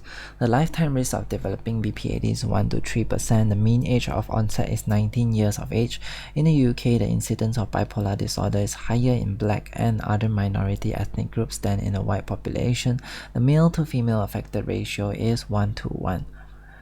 Risk factors: age, early 20s, anxiety disorders after depression, strong family history, substance misuse, stressful life events. 3As and 3S. Aggressive spenders. Risk factor for bipolar: aggressive spenders, 3A, 3S. A for age less than 20, age in early 20, anxiety disorders after depression, strong family history, substance abuse, substance misuse, stressful time, life events. Oh man, this is like important for musclers when you want to state out the risk factors really fast. So risk factors for bipolar affective disorder: they are stressful spenders, 3S and 3. What stressful spenders? What spenders are they called again? Aggressive spenders. Aggressive spenders, 3As and 3Ss. 3As are age in the early 20s, anxiety, having I can't get stuck like this in Mosler's, man. After depression, anxiety disorder. Age in the 20s, anxiety disorders. After depression, the 3 S's: a strong family history, substance misuse, remember, stressful life events. Okay. Risk factors for bipolar affective disorder, you have the aggressive spenders, 3 A's and 3 S's. 3A stands for age in the early 20s, anxiety disorders, and after depression. The 3 S's are stressful life events, strong family history, and substance misuse. Gotta be faster. 3 A's and 3 S's. Aggressive spenders, 3 A's and 3 S's. Age in the early 20s, anxiety disorders, and oh my god, age in the early 20s, anxiety disorders, and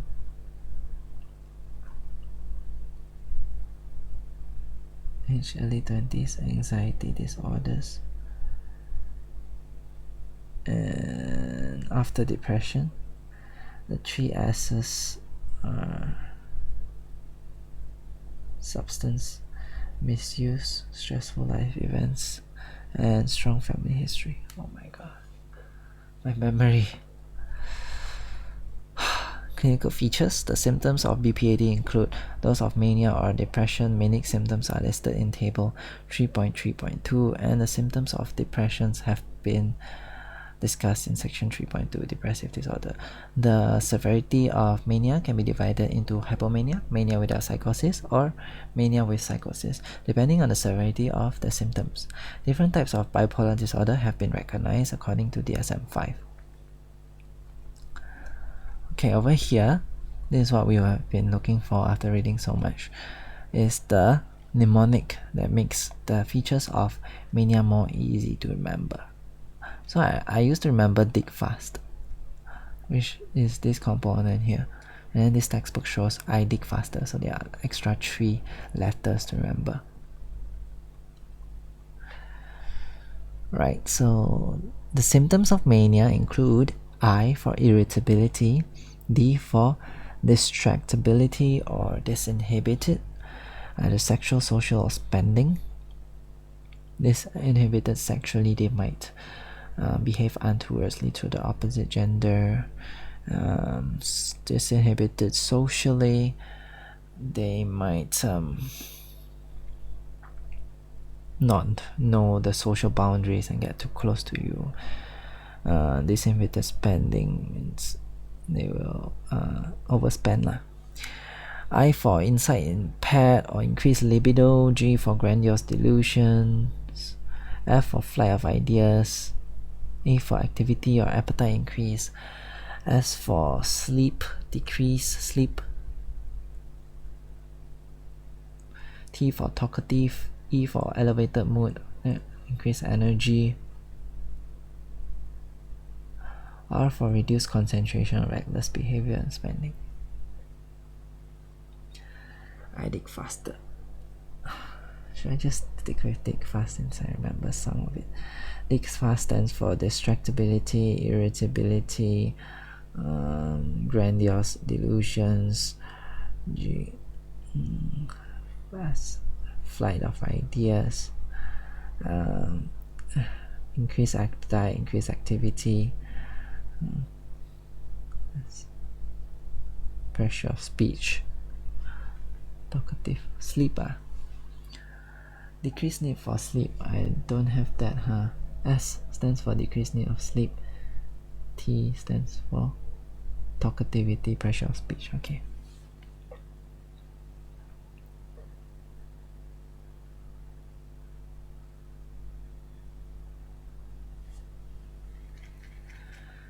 Increased mood. So depression is low interest, low mood, and low energy, right? So in mania is high mood, How has your mood been? How's your energy levels been? And have you had any extra interests lately? Then go to dig fast, right? D for distractibility, ability to concentrate. I for irritability, get angry at things easily. G stands for grandiose delusions, what do you think about yourself.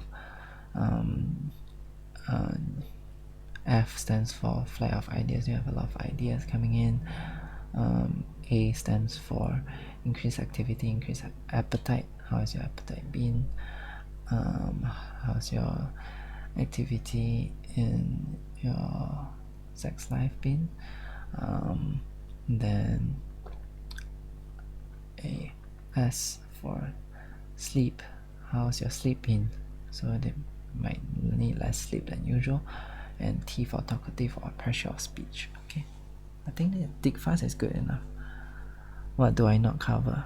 Irritability covered, distractibility covered, disinhibition covered in the activity. Or increased activity can be sexual, social, and spending.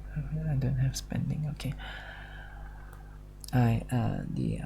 G for grandiose delusions are covered. Wait, I should read through here. Insight impaired, I don't cover that. Increased libido, I covered that. G for grandiose delusion, I covered that. Flight of ideas, I covered that. Activity and appetite increase, I covered that. Sleep decrease, I covered that. Talkative, I covered that. Elevated mood, energy increase, I covered that. And this concentration already covered by distractibility. What? Reckless. Reckless behavior and spending. Okay, I guess I can take faster.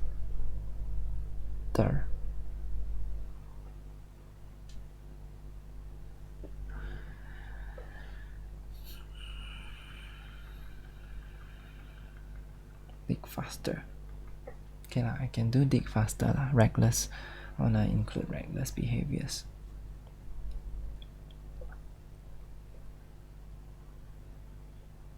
Yeah, already 2 eyes. Insight impaired. Lah. Okay.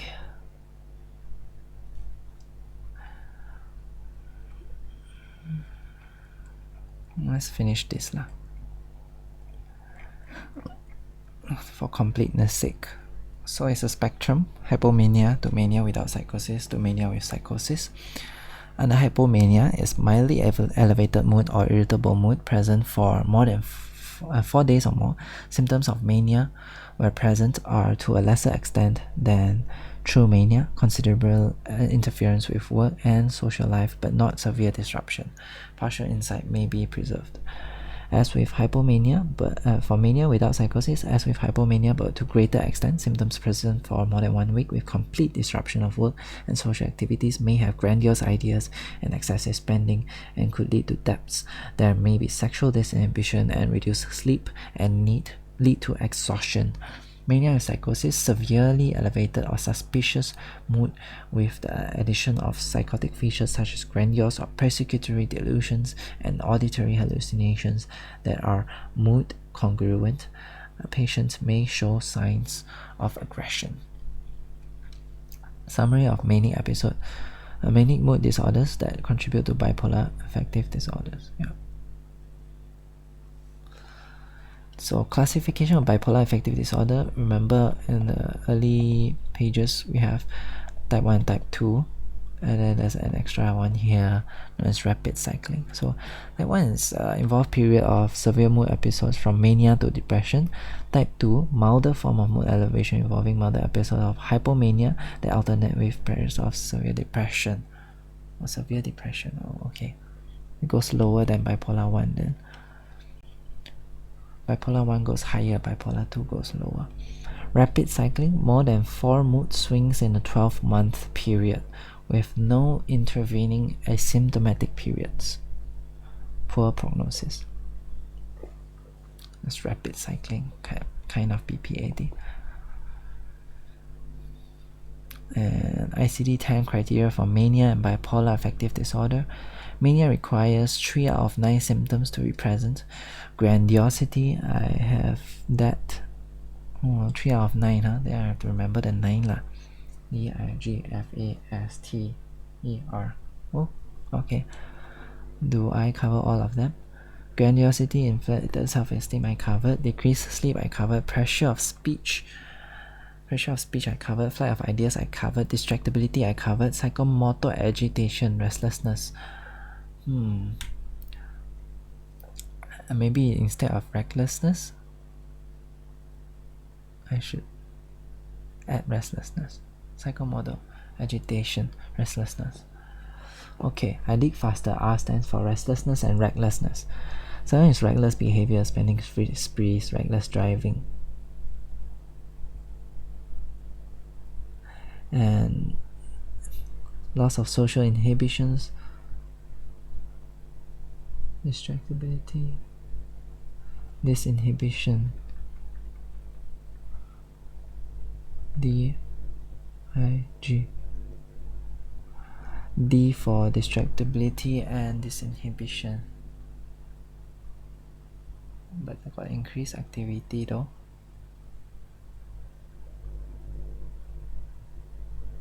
Mark sexual energy.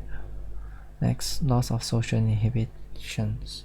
Okay, I guess D I should add disinhibition. D stands for distractibility, loss of how you find your ability to concentrate, and also disinhibition. Have anyone commented that you have behaved untowardly towards them? I stands for irritability. It's not even here though, but okay. G stands for grandiose ideas. It's here, right? Inflated self-esteem. What do you think about yourself? F stands for flight of ideas. A stands for increased appetite, increased activity, sexual activity. It's included here. S stands for speech, and S stands for reduced need for sleep. T stands for talkative, pressure of speech, and E stands for energy levels, and R stands for recklessness and restlessness. Okay, reckless. Have you spent recklessly? Have you drive recklessly? Other reckless behaviors, or have anyone commented that you are restless? Psychomotor agitation. Okay. Take faster. Bipolar affective disorder requires at least 2 episodes. Okay, you need at least 3 out of these 9 symptoms. Okay, and then you need at least 2 episodes in which the person's mood and activity levels are significantly disturbed, one of which must be mania or hypomania.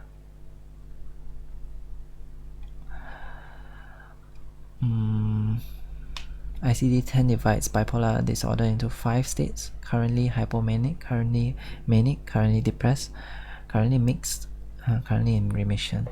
Okay. This what I mentioned just now. So your diagnosis is bipolar affective disorder, current episode hypomanic, current episode manic, current episode depressed, current episode mixed, current episode in remission. Currently in remission, not episode. Okay. So diagnosis and investigations and the history. These are some of the questions that you can ask. I would ask based on my mnemonic that I memorized. So maybe I can phrase it differently based on what I learned here. So how would you describe your mood? Okay, I'll ask that. Elevated, depressed, irritable mood. Have you ever felt on top of the world? Elevated mood. Okay. Have you ever felt on top of the world? But this is a yes or no question though. How do you feel about yourself is much better, I guess. Do you feel that you have too much energy compared to those around you? There's energy. Okay, how are your energy levels would be a better question than a yes or no question like this. Are you able to concentrate on routine activities? Okay, concentration. I'll ask that. Do you find yourself needing less sleep but not getting tired? I would ask a more open question like how's your sleep been? So less of a yes or no question than this. Has your interest in sex changed? I guess I can phrase it like that. Has your interest in sex changed? Increased activity, increased libido. Has your interest in sex changed? Okay. Have you had any new interests or exciting ideas lately? Ideas. New interests or exciting ideas. Could be a flight of ideas also. You feel a lot of ideas coming to you. Have you had any new interests or exciting ideas lately? Do you have any special abilities that are unique to you? Grandiose delusions. Special abilities. Okay, that's like a delusion already. But need to ask also lah. So how do you think about yourself? Do you have any special abilities that are unique to you? Are you afraid that someone is trying to harm you? Persecutory delusions. Okay. And also ask about family history of bipolar affective disorder and substance misuse. These are the risk factors.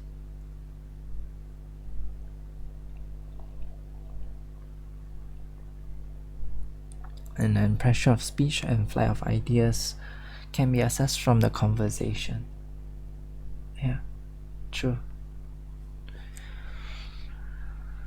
Right. Remember to always screen for mania in a depressed patient. A patient may present with the classic symptoms of depression but may actually be suffering from bipolar. They may not initially reveal to you that they have previously had a mania episode, so it's very important that you specifically ask whether they have had previous instances when their mood has been significantly elevated. Also ask about previous periods of overactivity or disinhibition. Be vigilant. Do not fall into the trap of diagnosing depressive disorder immediately, otherwise your diagnosis will be incorrect and subsequently your management will go down the wrong path with adverse consequences. So in my history taking, history of presenting complaint, I'll use a mnemonic: dig faster. At first I'll ask about mood. How's your mood been? I'll expect an elevated mood. Dig faster. D stands for distractibility and disinhibition. So how have you been? Do you find any difficulty in concentrating on doing tasks? And how have you found your ability to concentrate on tasks? And disinhibition, has anyone commented that they behave untowardly, that you behave untowardly towards them? And then I stands for irritability. Have you found yourself getting angry more easily? G stands for grandiose ideas. What do you think about yourself? Do you have any special abilities that are unique to you? Is there anyone trying to harm you? F stands for flight of ideas. Do you have a lot of ideas coming to you? What are some of these ideas that you have? A stands for increased appetite. How's your appetite been? And then increased activity, increased libido. Think about how have your sexual interests changed? How did they phrase it again? It's quite nice. Has your interest in sex changed? Okay. Has your interest in sex changed? And then S stands for speech. S stands for sleep. How has your sleep been? I would expect them to have reduced need for sleep. And T stands for talkativity. That one I can actually observe. E stands for energy levels. How have your energy levels been? And R stands for recklessness. Have you engaged in any reckless activities? Have you drive recklessly? Have you spent recklessly? And also, what's the other R? R for reckless and R for restless. Has anyone commented that you appear to be restless? If you felt that you are restless. Right. Psychomotor agitation. Yeah, so that's how I would phrase my questions. Be right back.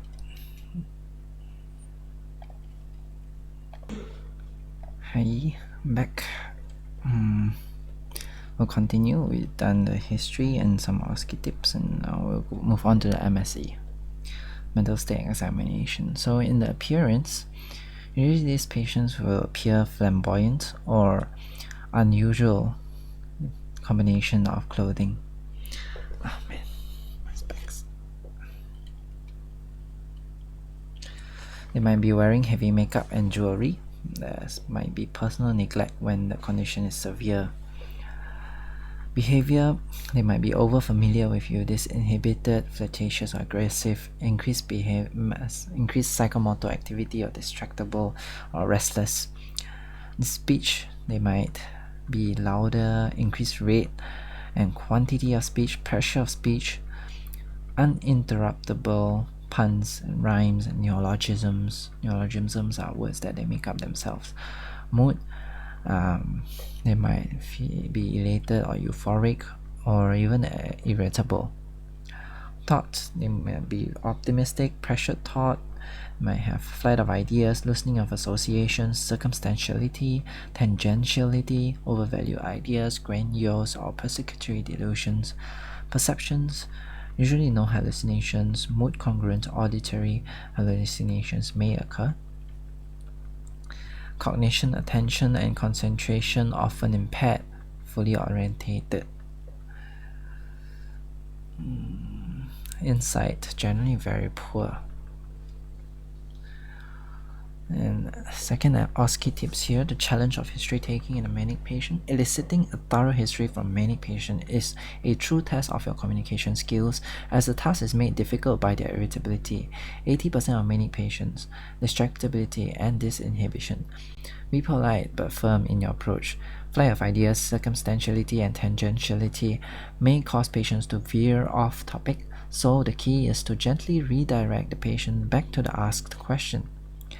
Any OSCE station will be time limited, so you will need to take control of the interview to ensure that you ask appropriate questions in order to make a clear diagnosis.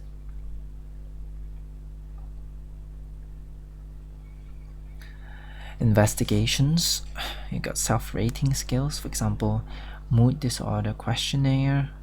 You got blood tests, for example, FBCs, routine thyroid function tests. Both hyper and hypothyroidism are differentials. Ureas and electrolytes baseline renal function with a view to starting lithium. Liver function test, baseline hepatic function with a view to starting mood stabilizers. Glucose, calcium, biochemical disturbances can cause mood symptoms. Urine drug tests, illicit drugs can cause manic symptoms. CT hit to rule out space-occupying lesions can cause manic symptoms such as disinhibition, especially if the lesion is in the frontal lobe.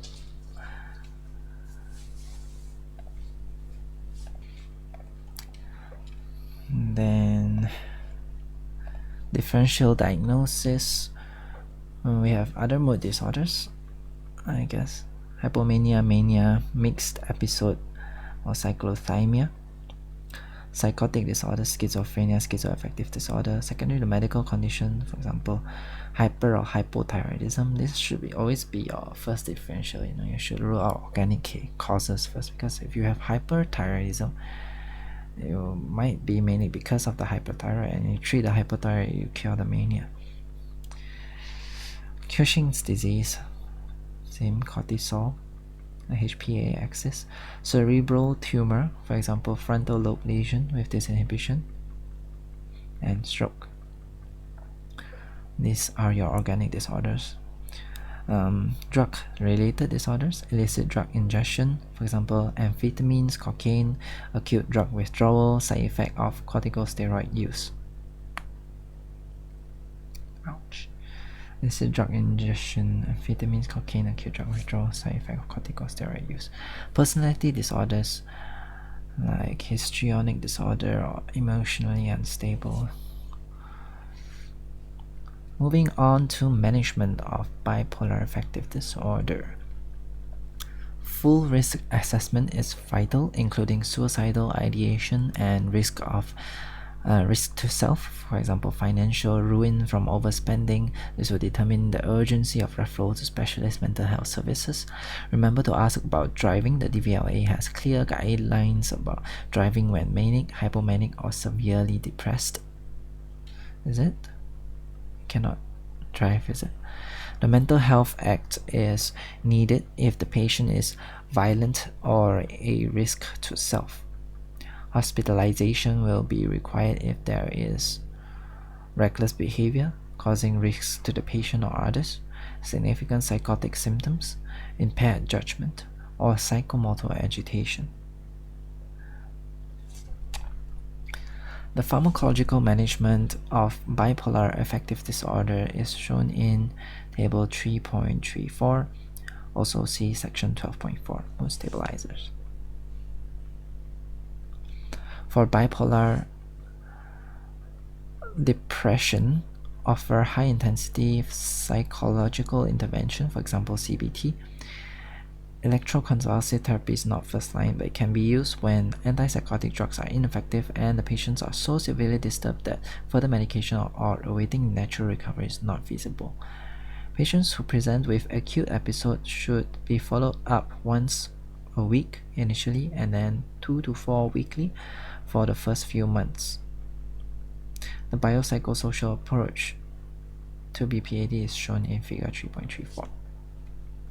So let's look at the Biopsychosocial Approach.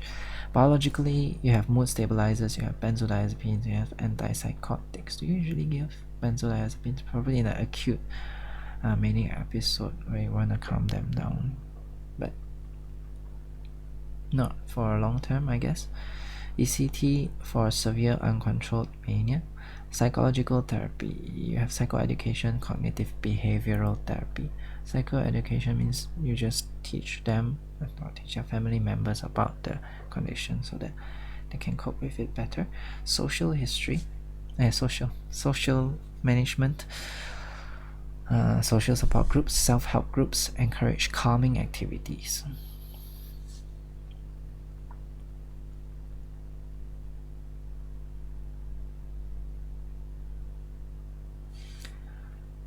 Biopsychosocial approach to management of BPAD.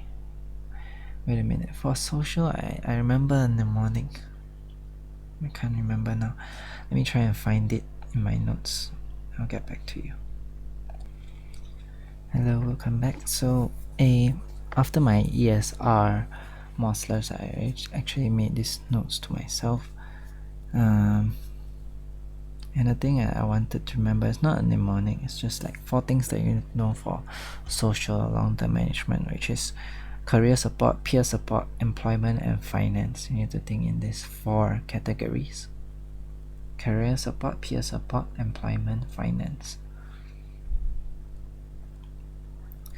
So, other than that, I've also found some things that are quite important to go through. So investigations and management, how you should format them overall. So investigations, when asked how, this like for Moslers, when asked how do you want to investigate this patient, always think about collateral history. You don't only want to take history from the patient alone, you want to take from other people as well, or it could be from the previous notes as well. So collateral history, either from all notes or people who live with the patient. Then you want to do a full physical examination, including then the most significant ones. Maybe in many episodes you want to do including a thyroid examination.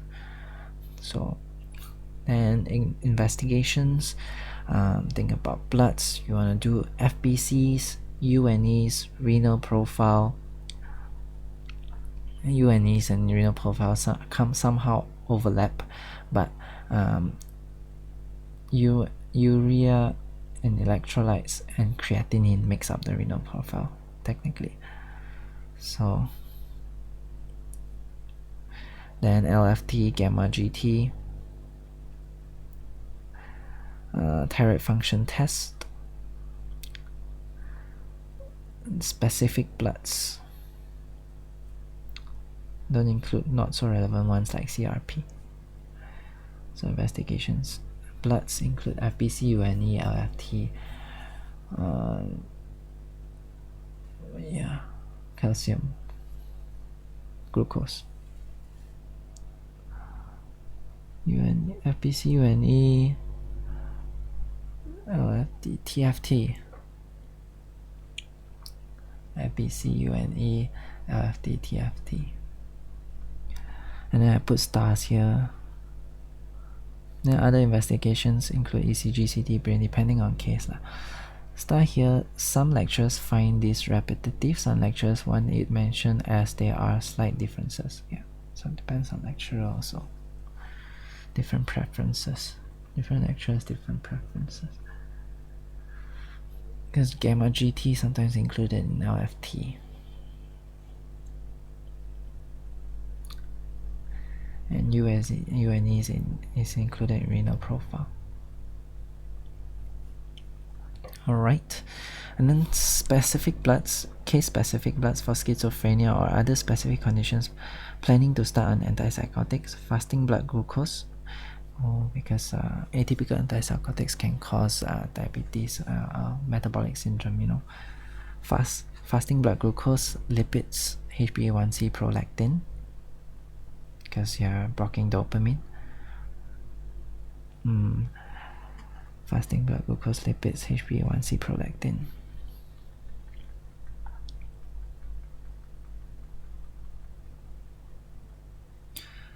Dementia, you want to do specifically B12 and folate. And substance misuse, you want to do specifically B12, folate, urine toxicology screen. And management, you need to study the nice guidelines and how you want to format the management. You have acute management, you divide into biopsychosocial, and long-term management, biopsychosocial. And the long-term social one, remember, peer support, group support, peer support, employment and finance, I guess. Career support, no, not group support, carer. Don't forget about the carer, who's taking care of this person. It's like carer burden is very high too. Carer support, peer support, employment and finance. Okay, I think we'll end it here, somewhere here. After I finish this part here, we'll just end it then. So we've done the biopsychosocial management, a useful mnemonic for the management of bipolar affective disorder, calmer, consider hospitalization, CBT, antipsychotics, atypical antipsychotics, lorazepam, benzodiazepines, mood stabilizers, for example, lithium, electroconvulsive therapy, risk assessment. It's like not very systematic. Just memorizing based on mnemonic. It's not very good, I guess. Some lecturers, they can see through that you're just rote memorizing and not using your brain. Because you definitely don't want to do electroconvulsive therapy on everybody. It's only like for this very, very severe one and you can't tolerate not doing anything, then you do electroconvulsive therapy. If you take history from someone who is on well-controlled on medications, and then you mention the word electroconvulsive therapy, that's the end of your monsters. No chance for you anymore. So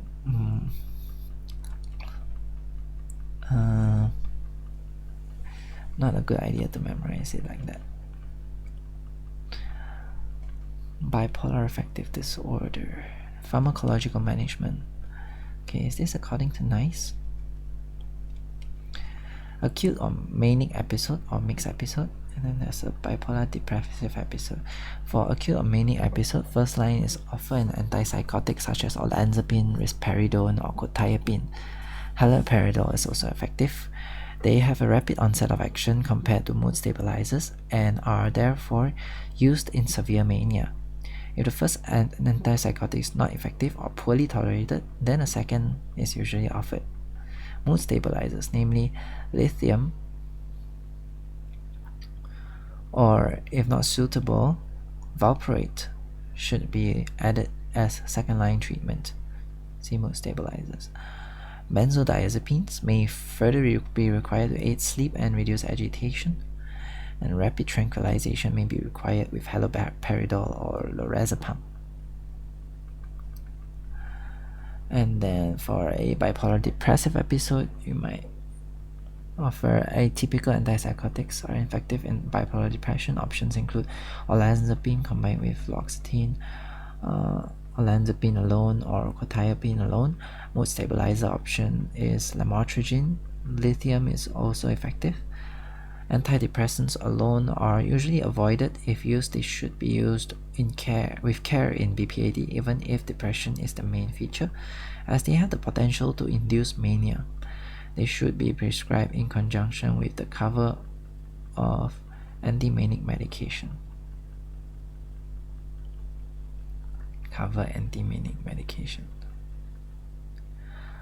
Long-term management of bipolar affective disorder. 4 weeks after an acute episode has been resolved, lithium should be offered first line to prevent relapses.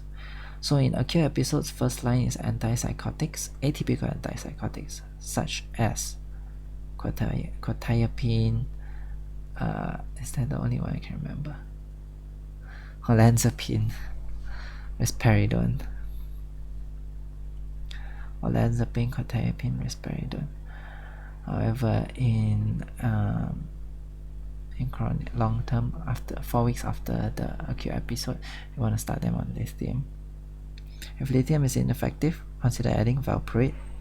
Olanzapine or quetiapine are alternative options. I hope this is in accordance to NICE. Should I check?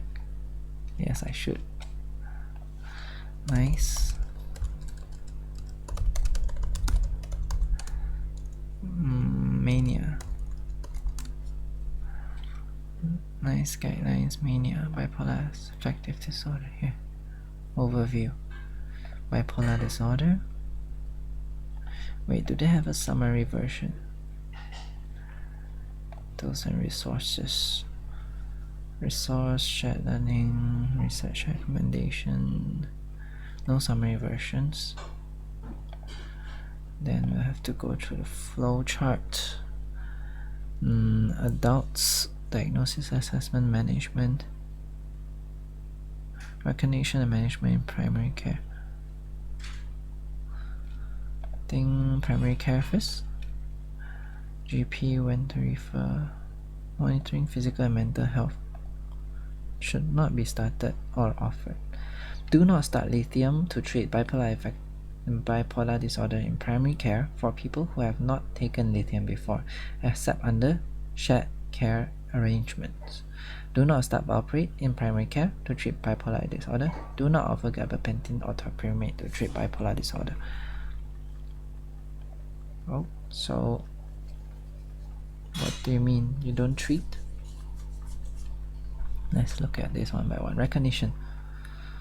When adults present in primary care with depression, ask about previous episodes of overactivity or disimpaired behavior. If the overactivity or disimpaired behavior lasted for 4 days or more, consider referral to a specialist mental health assessment.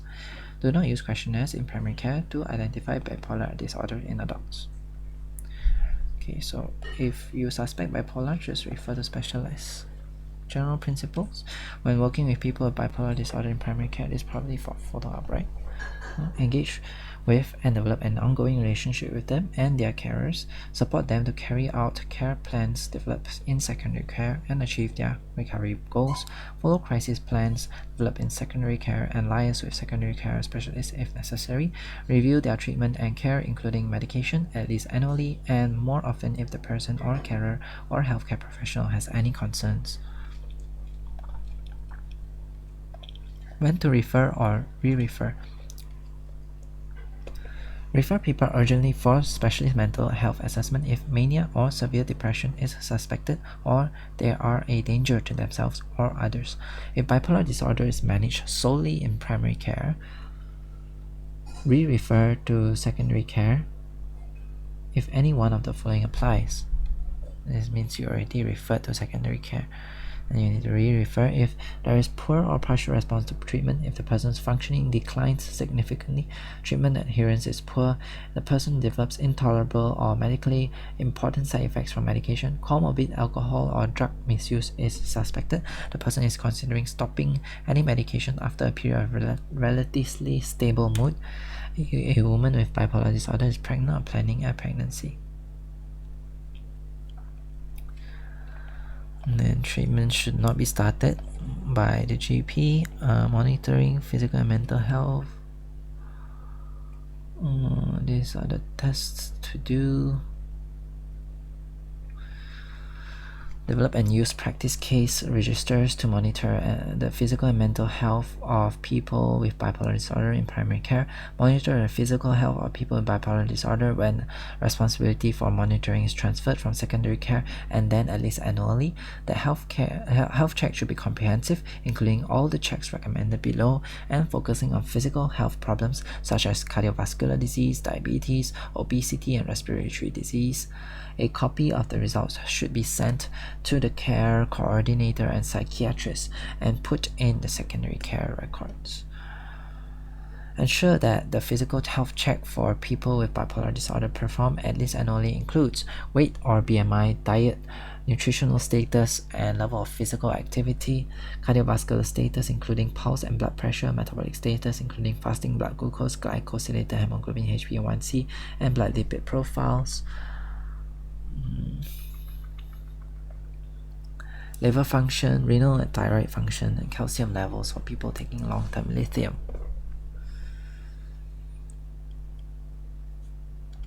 Okay.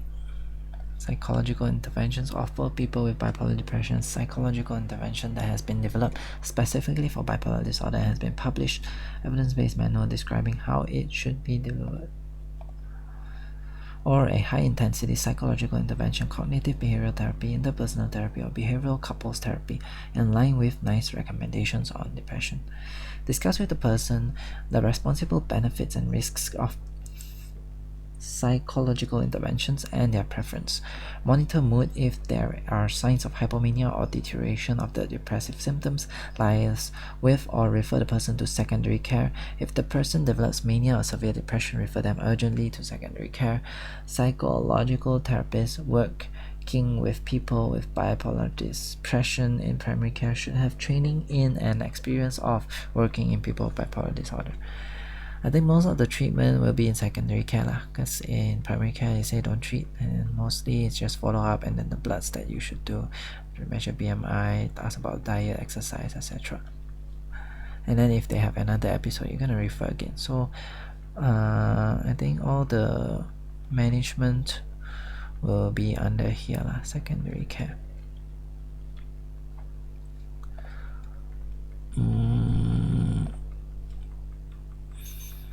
Diagnosis, use the ICD-10 mixed affective state. If the clinical presentation is of a mixed affective state characterized by both manic and depressive symptoms, follow the recommendations on managing mania or hypomania. So under managing mania or hypomania, oh no, so many branches. Support and advise, pharmacological treatment. Support and advice. Ensure that people with mania or hypomania have access to calming environments and reduce stimulation. Advise them not to make important decisions until they have recovered from mania or hypomania, and encourage them to maintain their relationships with their carer if possible. Pharmacological treatment. Do not offer lamotrigine to treat mania. If a person develops mania or hypomania and is taking an antidepressant as defined by the British National Formulary as monotherapy, consider stopping the antidepressant and offer an antipsychotic as set out below, regardless of whether the antidepressant is stopped. If a person develops mania or hypomania and is not taking an antipsychotic or mood stabilizer, offer haloperidol, olanzapine, quetiapine, or risperidone, taking into account any advanced statements, the person's preferences, and clinical context, including physical comorbidity, previous response to treatment, and side effects. Follow the recommendations on using antipsychotics.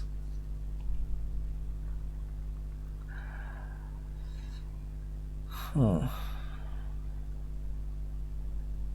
At first, using pharmacological treatment, this one looks. Oh my god.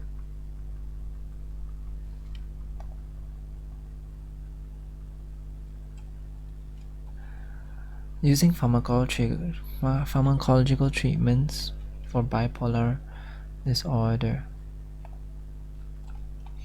When using any psychotropic medication for bipolar disorder, ensure that the person is given information that is suitable for the developmental level and about the purpose and likely side effects of treatment, including any monitoring that is required, and give them an opportunity to ask questions.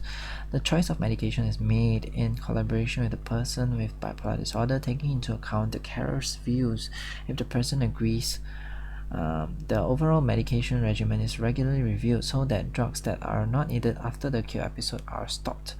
Discuss the use of alcohol, tobacco, prescription, and non-prescription medication and illicit drugs with the person and their carer if appropriate. Explain the possible interference of these substances with the therapeutic effects of prescribed medications and psychological interventions. When offering psychotropic medication to other people, take into account its impact on cognitive functioning in older people, and use medications at lower doses. Take into account increased risk of drug interactions. Take into account the negative impact that anticholinergic medications or drugs with anticholinergic activity can have on cognitive function and mobility. Ensure that medical comorbidities have been recognized and treated. Do not offer gabapentin or topiramate to treat bipolar disorder. Starting antipsychotic drug treatment. Before starting antipsychotic medications, measure and record the person's weight or BMI, pulse, blood pressure, fasting blood glucose or glycosylated hemoglobin, HbA1c, blood lipid profile.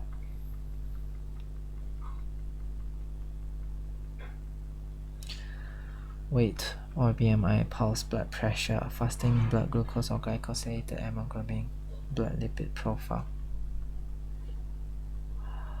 Before starting antipsychotic medication, offer the person an electrocardiogram if it is specified in the drug's summary of product characteristics, or if a physical examination has been identified a specific cardiovascular risk such as hypertension, or there is family history of cardiovascular disease, history of sudden collapse, or other cardiovascular risk factors such as cardiac arrhythmia, or the person is being admitted as an inpatient. In real life, you would do a baseline ECG before you start antipsychotics anyway. So easy to do. Just stick some leads and record the ECG. Not even invasive. So before starting antipsychotics, do ECG, measure BMI, measure the pulse, blood pressure, blood glucose, HbA1c, lipid profile. Weight or BMI, pulse, blood pressure, blood glucose, HbA1c, lipid profile. Pulse, blood pressure.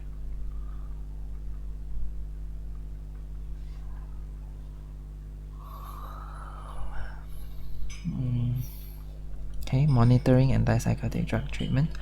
Monitor and record the following during dose titration and then regularly and systematically throughout treatment. Pulse and blood pressure after each dose change. Measure weight or BMI weekly for the first 6 weeks and then at 12 weeks. Blood glucose or glycosylated hemoglobin or blood lipid profile at 12 weeks. Response to treatment including changes in symptoms and behavior, side effects and their impact on physical health and functioning, emergence of movement disorders, adherence.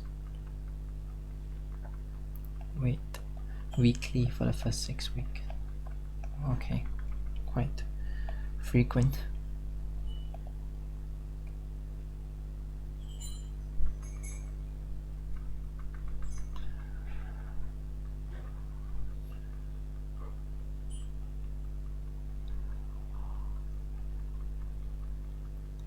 Adherence, response, side effects, especially movement disorders. The secondary care team should maintain responsibility for monitoring the efficacy and tolerability of antipsychotic medication for at least the first 12 months or until the person's condition has stabilized, whichever is longer. Thereafter, the responsibility for this monitoring may be transferred to primary care under shared care arrangements. If out-of-range test results are reported at any stage of the treatment, the healthcare professional who ordered the test should ensure the person is offered further investigation and treatments as needed. As required, PRN prescription of antipsychotic medication should be made as described in starting antipsychotic drug treatment. Review clinical indications, frequency, administration, and therapeutic benefits and side effects each week or more often if needed. Ensure that PRN prescriptions have not unintentionally led to a total antipsychotic dosage above the maximum specified in the British National Formulary or Summary of Product Characteristics. Do not start regular combined antipsychotic medication except for short periods, for example, when changing medication. Stopping antipsychotic. If stopping an antipsychotic drug, reduce the dose gradually over at least 4 weeks to minimize the risk of relapse. Lithium treatment. Valproate treatment.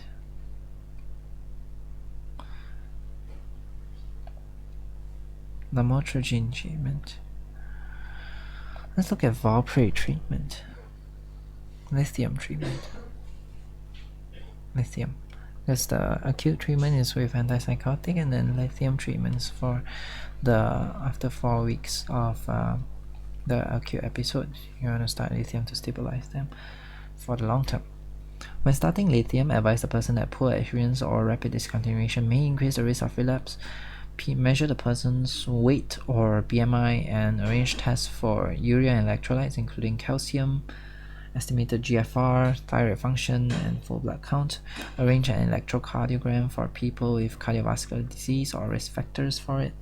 Ensure the person is given appropriate national information or a locally available equivalent on taking lithium safely, and establish a shared care management with person's GP for prescribing lithium and monitoring adverse effects.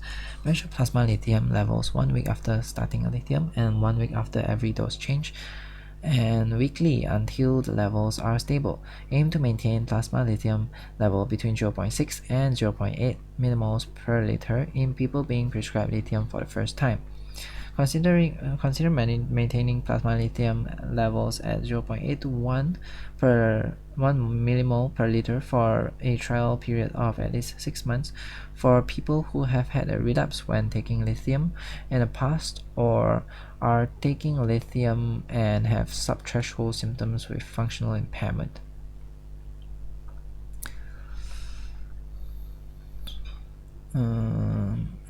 Advise people taking lithium to seek medical attention if they develop diarrhea or vomiting or become acutely ill for any reason.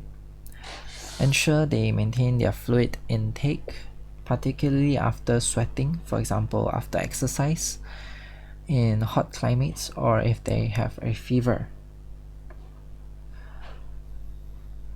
If they are immobile for long periods, or if they develop a chest infection or pneumonia. So you need to maintain your fluids to prevent AKI in these cases. Talk to their doctor as soon as possible if they become pregnant or are planning a pregnancy. Warn people taking lithium not to take over-the-counter non-steroidal anti-inflammatory drugs, and avoid prescribing these drugs for people with bipolar disorder if possible.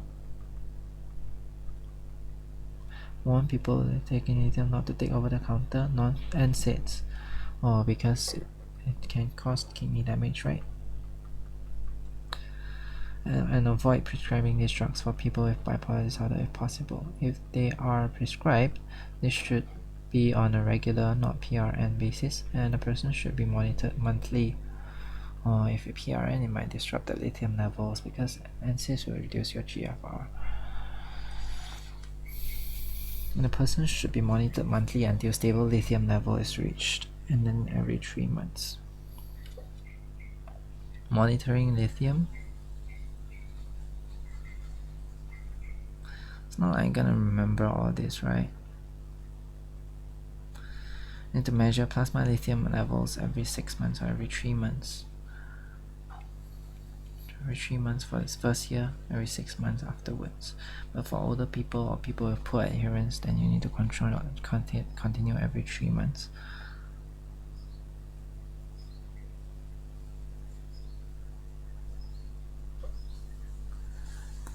Measure the person's weight or BMI and arrange tests for urea and electrolytes, including calcium, estimated glomerular filtration rate, and thyroid function every 6 months.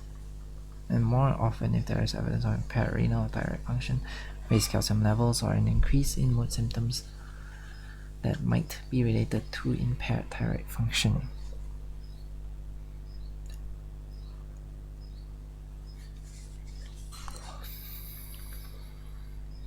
Monitor lithium dose and plasma lithium levels more frequently if urea levels and creatinine levels have become elevated or estimated GFR falls over 2 or more tests.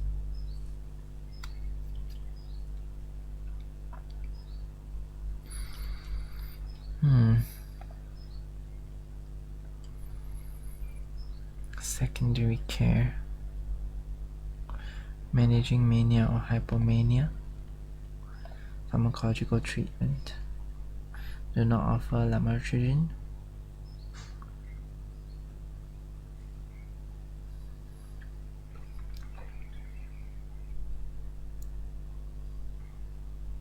If a person develops mania or hypomania and is not taking an antipsychotic or mood stabilizer, offer haloperidol or olanzapine, quetiapine, or risperidone. So these are the things for hypomania, mania or hypomania. Haloperidol, olanzapine, quetiapine, risperidone. Haloperidol, olanzapine, quetiapine, risperidone.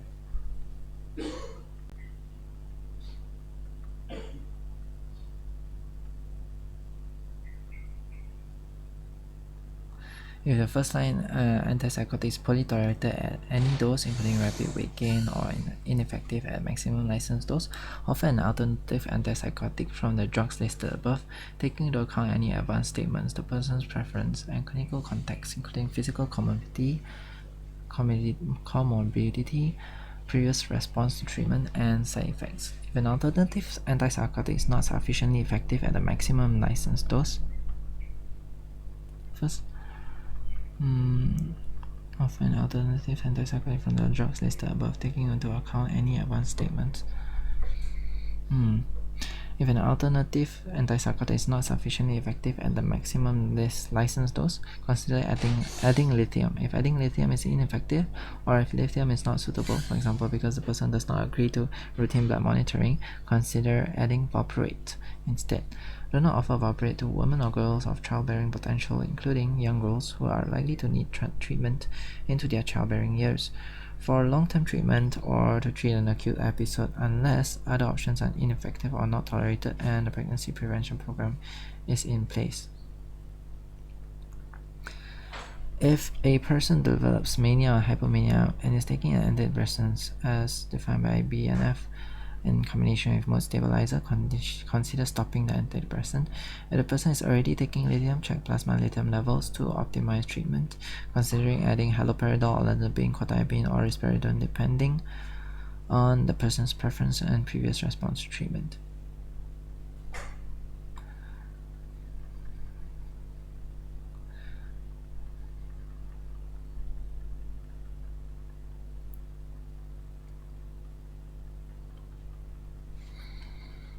So, then ECG is for severe one.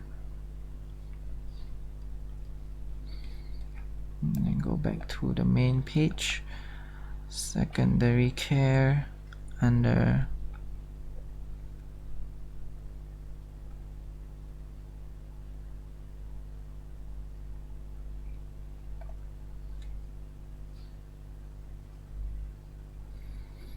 I think that's basically it. Like, use antipsychotics such as haloperidol, risperidone, olanzapine, and quetiapine. That doesn't work. You want to add lithium. You need to monitor. For the antipsychotics, you need to monitor weight up. You need to measure. You need to Before you start, you need to measure BMI, measure blood pressure, pulse, HbA1c, blood glucose, and lipids. That's metabolic syndrome. Metabolic syndrome consists of high blood pressure,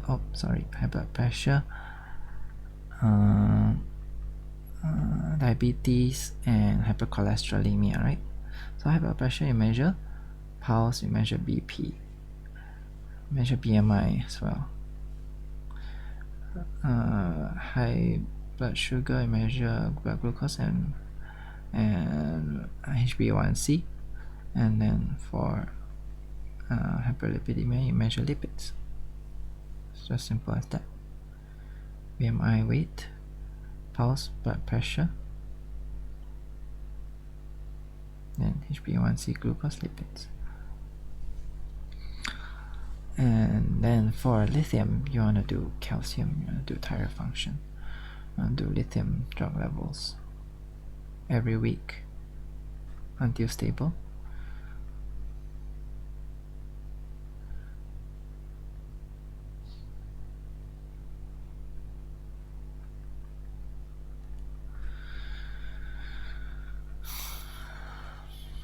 How again? Every week until stable, then every 3 months.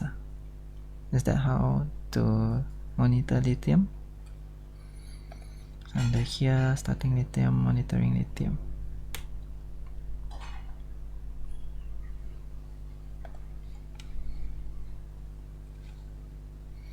Every 3 months for the first year. Start lithium. Measure plasma lithium levels 1 week after starting lithium and 1 week after every dose change, and weekly until the levels are stable. Then every 3 months for the first year, and then every 6 months. Aim for 0.6 to 0.8. If they get a relapse when they are on lithium at level of 0.6 to 0.8, then aim for 0.8 to 1.0.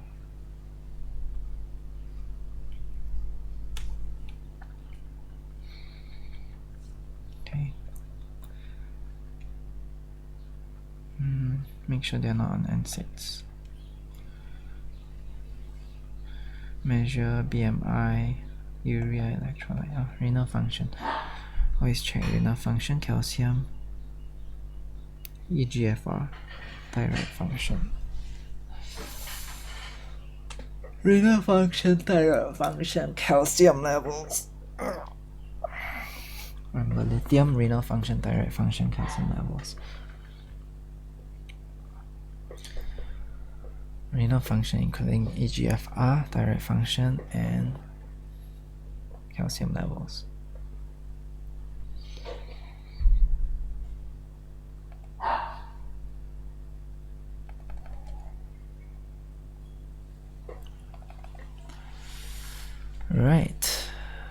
Alright, we've gone into a lot of detail.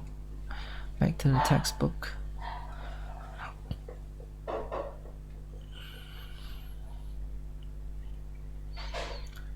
So the acute management use antipsychotics such as haloperidol, olanzapine, quetiapine, risperidone.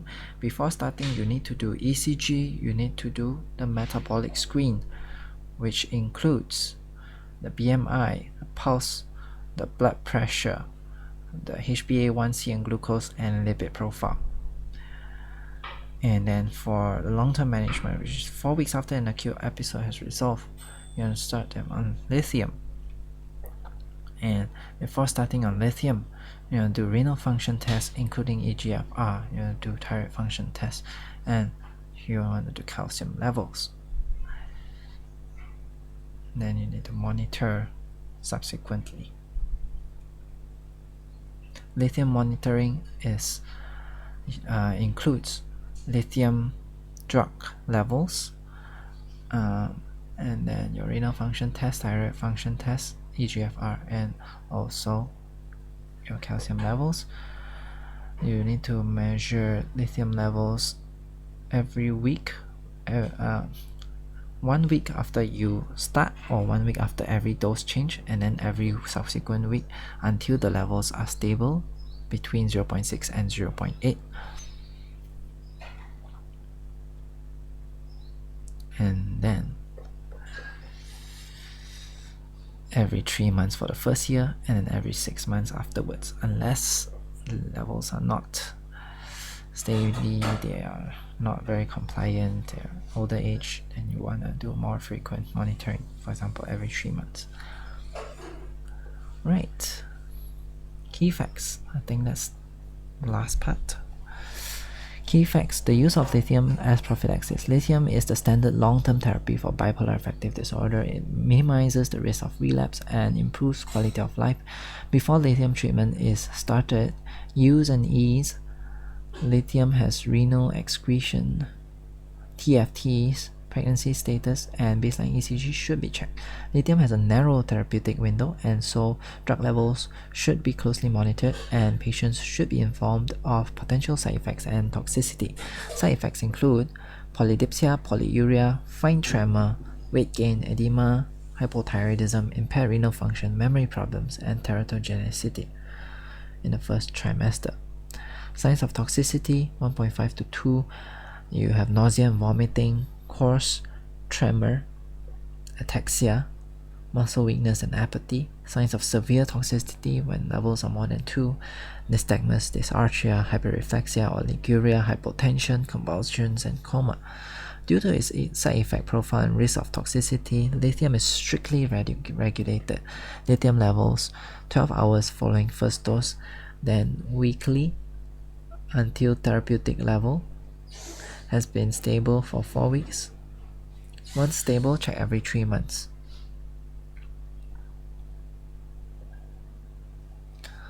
Use and ease every 6 months. TFTs every 12 months. A combination of lithium and sodium valproate is first-line treatment for rapid cycling. And that's the end. So lithium is 12 hours following the first dose, then weekly until 4 weeks stable, then every 3 months for the first year, then every 6 months subsequently. And after every dose change, you do the same thing. Right. So that's all that we have. I guess I'm gonna summarize it in the descriptions. Help me with my active recall as well. So that's all for today. Thanks for having me. See ya in the next one.